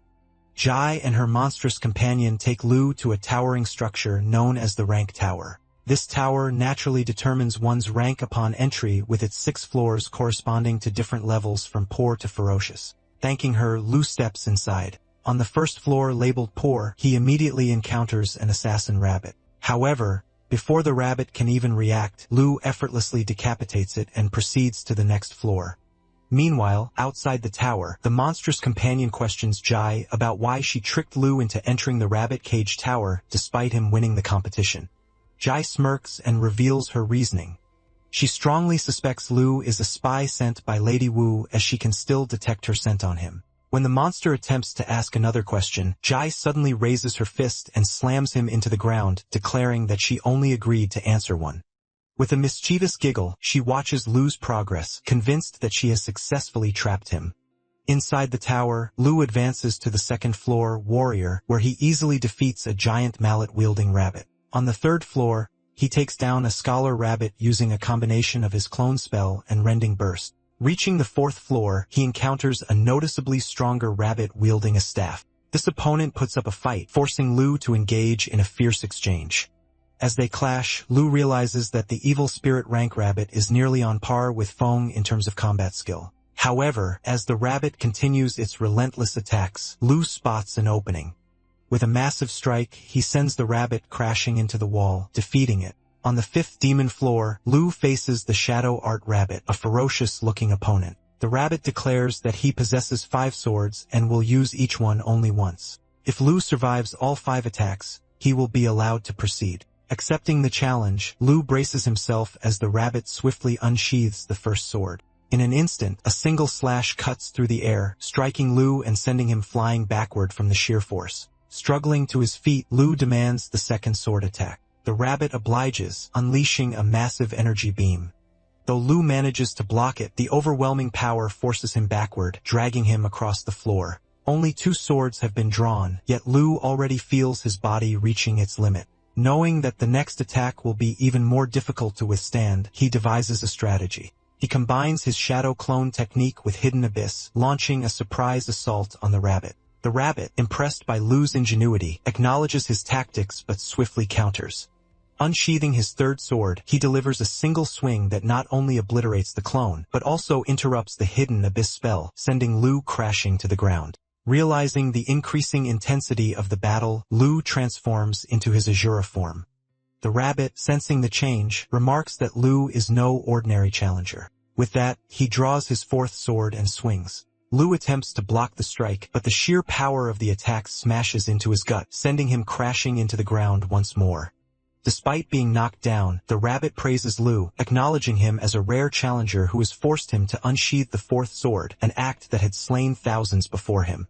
Meanwhile, Lu, coughing up blood, becomes aware of a surprising development. His body has strengthened significantly since entering Wu's blood pool. With renewed determination, he steadies himself and demands the final sword attack. With that, the rabbit unsheathes his gift sword, which to Lu's shock is bladeless, a spectral weapon representing a ghost spirit. Unlike a conventional sword, this one does not pierce flesh, but instead slices through the soul. As Lu braces himself, the rabbit swings at him with full force. The moment the attack lands, Lu is struck by an overwhelming dizziness, realizing that this is not a physical assault but a mental one. In an instant, his surroundings shift, and he finds himself transported into a vast empty space. Before him, he and the rabbit are seated on a massive balance scale with 2 swords hovering above their heads. The rabbit begins to yap about the interplay of bitterness and sweetness in one's actions. As he speaks, the scale slowly tips in his favor. Lu quickly realizes that this is a mental battle, a debate where conviction determines the victor. Understanding the nature of the challenge, Lu starts voicing his own philosophy, arguing that bitterness and sweetness coexist, creating balance in life. The rabbit counters his claim, insisting that if that were true, pain and happiness should be equal. Lu refutes this, and the debate intensifies as both hold firm to their respective beliefs about life and death. Suddenly, Lu's vision shifts. He sees a snow-covered winter landscape, which then shatters, revealing the floor beneath them. Standing in front of him, the rabbit admits his defeat, acknowledging that he has yet to fully comprehend the meaning of life and death. Lu, however, maintains that everyone has their own perspective just as no 2 leaves are exactly alike. The rabbit, intrigued by this statement, praises Lu's wisdom and allows him to proceed to the next floor. But as Lu turns to leave, the rabbit, now wearing a sinister expression, ominously states that they will meet again soon. Now on the 6th floor, ferocious, Lu immediately feels out of place, thinking that he is not yet strong enough to belong here. However, to his surprise, an old rabbit is seated before him, casually offering to play a game of 5 in a row. Lu, not trusting the situation, immediately activates his Azura mode and leaps toward the rabbit, slashing at him. But to his shock, it was merely an illusion. Before he can react, the old rabbit grabs his wrist as if assessing his strength. Lu, now frustrated, unleashes a flurry of attacks, but they all pass right through the rabbit as if he were a ghost. Watching calmly, the rabbit urges him to attack faster. Then, without warning, he picks up a single game piece and hurls it at Lu, instantly killing him. The next moment, Lu opens his eyes and is stunned to find himself back on the 1st floor. Confused, he begins to wonder if he has somehow completed the ranking test. However, the rabbit smirks and reveals the truth that this is not some prestigious ranking tower, but rather a rabbit cage tower, and Lu has been the victim of an elaborate prank set up by the tower master. Hearing this, Lu is left in complete shock. Meanwhile, In Dong Yu's main hall, Lady Wu sits in her office surrounded by massive piles of receipts. Glancing at them, she briefly wonders about Lu, but quickly dismisses the thought, realizing that she shouldn't dote on him too much. With that, she sighs and decides to take a nap instead. Back in the city, it is the 5th day of the crisis, and the blackout continues. More and more players are being transported to hospitals, with some even suffering from cardiac arrests. Due to the overwhelming number of critical cases, hospitals are reaching full capacity. Even after performing CPR, doctors are unable to revive many of the patients. With so many deaths, the hospital staff are growing hopeless, reduced to merely administering nutrients and fluids to keep the players alive, leaving the rest up to fate. Meanwhile, in Paxis, a neutral city where fighting and killing are strictly prohibited, chaos reigns. The once protected zone has become a slaughterhouse overrun by monstrous creatures hunting down players. The monsters show no mercy, brutally killing anyone they find. A few players remain hidden, clinging to what little hope they have left, but they are trapped, unable to log out of the game or change their fate. As their leader tries to rally them with words of encouragement, giving them a glimmer of hope that they might escape, a massive monster suddenly smashes through their hiding place, exposing them. The sight of the creature freezes the leader in place. He recognizes it instantly. It is the serpent demon. Before he can react, the demon lunges at him, decapitating him in a single swift motion before devouring his head. The remaining 2 players, gripped by terror, break into a desperate sprint. One of them, acting out of pure self-preservation, suddenly slashes the other's leg, claiming that he refuses to die and is using him as bait, but his betrayal is futile. The serpent demon catches up, unleashing her eroding breath, killing them both in an instant. As their souls are ripped from their bodies, she greedily consumes them. But just as she finishes, her eyes lock onto 2 distant figures clad in robes. One of the figures steps forward and appears to be searching for someone, questioning whether the serpent demon has encountered a dark-skinned man wielding dual daggers. The serpent demon merely brushes off the question, more interested in devouring them. However, her dismissive attitude angers the robed figure. Before the serpent can attack, Faye arrives, engulfed in blazing fire, and strikes her with overwhelming force. Fueled by rage, he mercilessly beats her, pinning her down as he repeatedly demands to know if she has seen his brother. Chili, the other robed figure, rushes forward, trying to stop him, but Faye, consumed by his emotions, burns the serpent demon to ashes. Knowing how hard Faye is on himself, Chili grabs him from behind, urging him to slow down, but Faye refuses. He knows that with countless lives at stake, there is no time to slow down.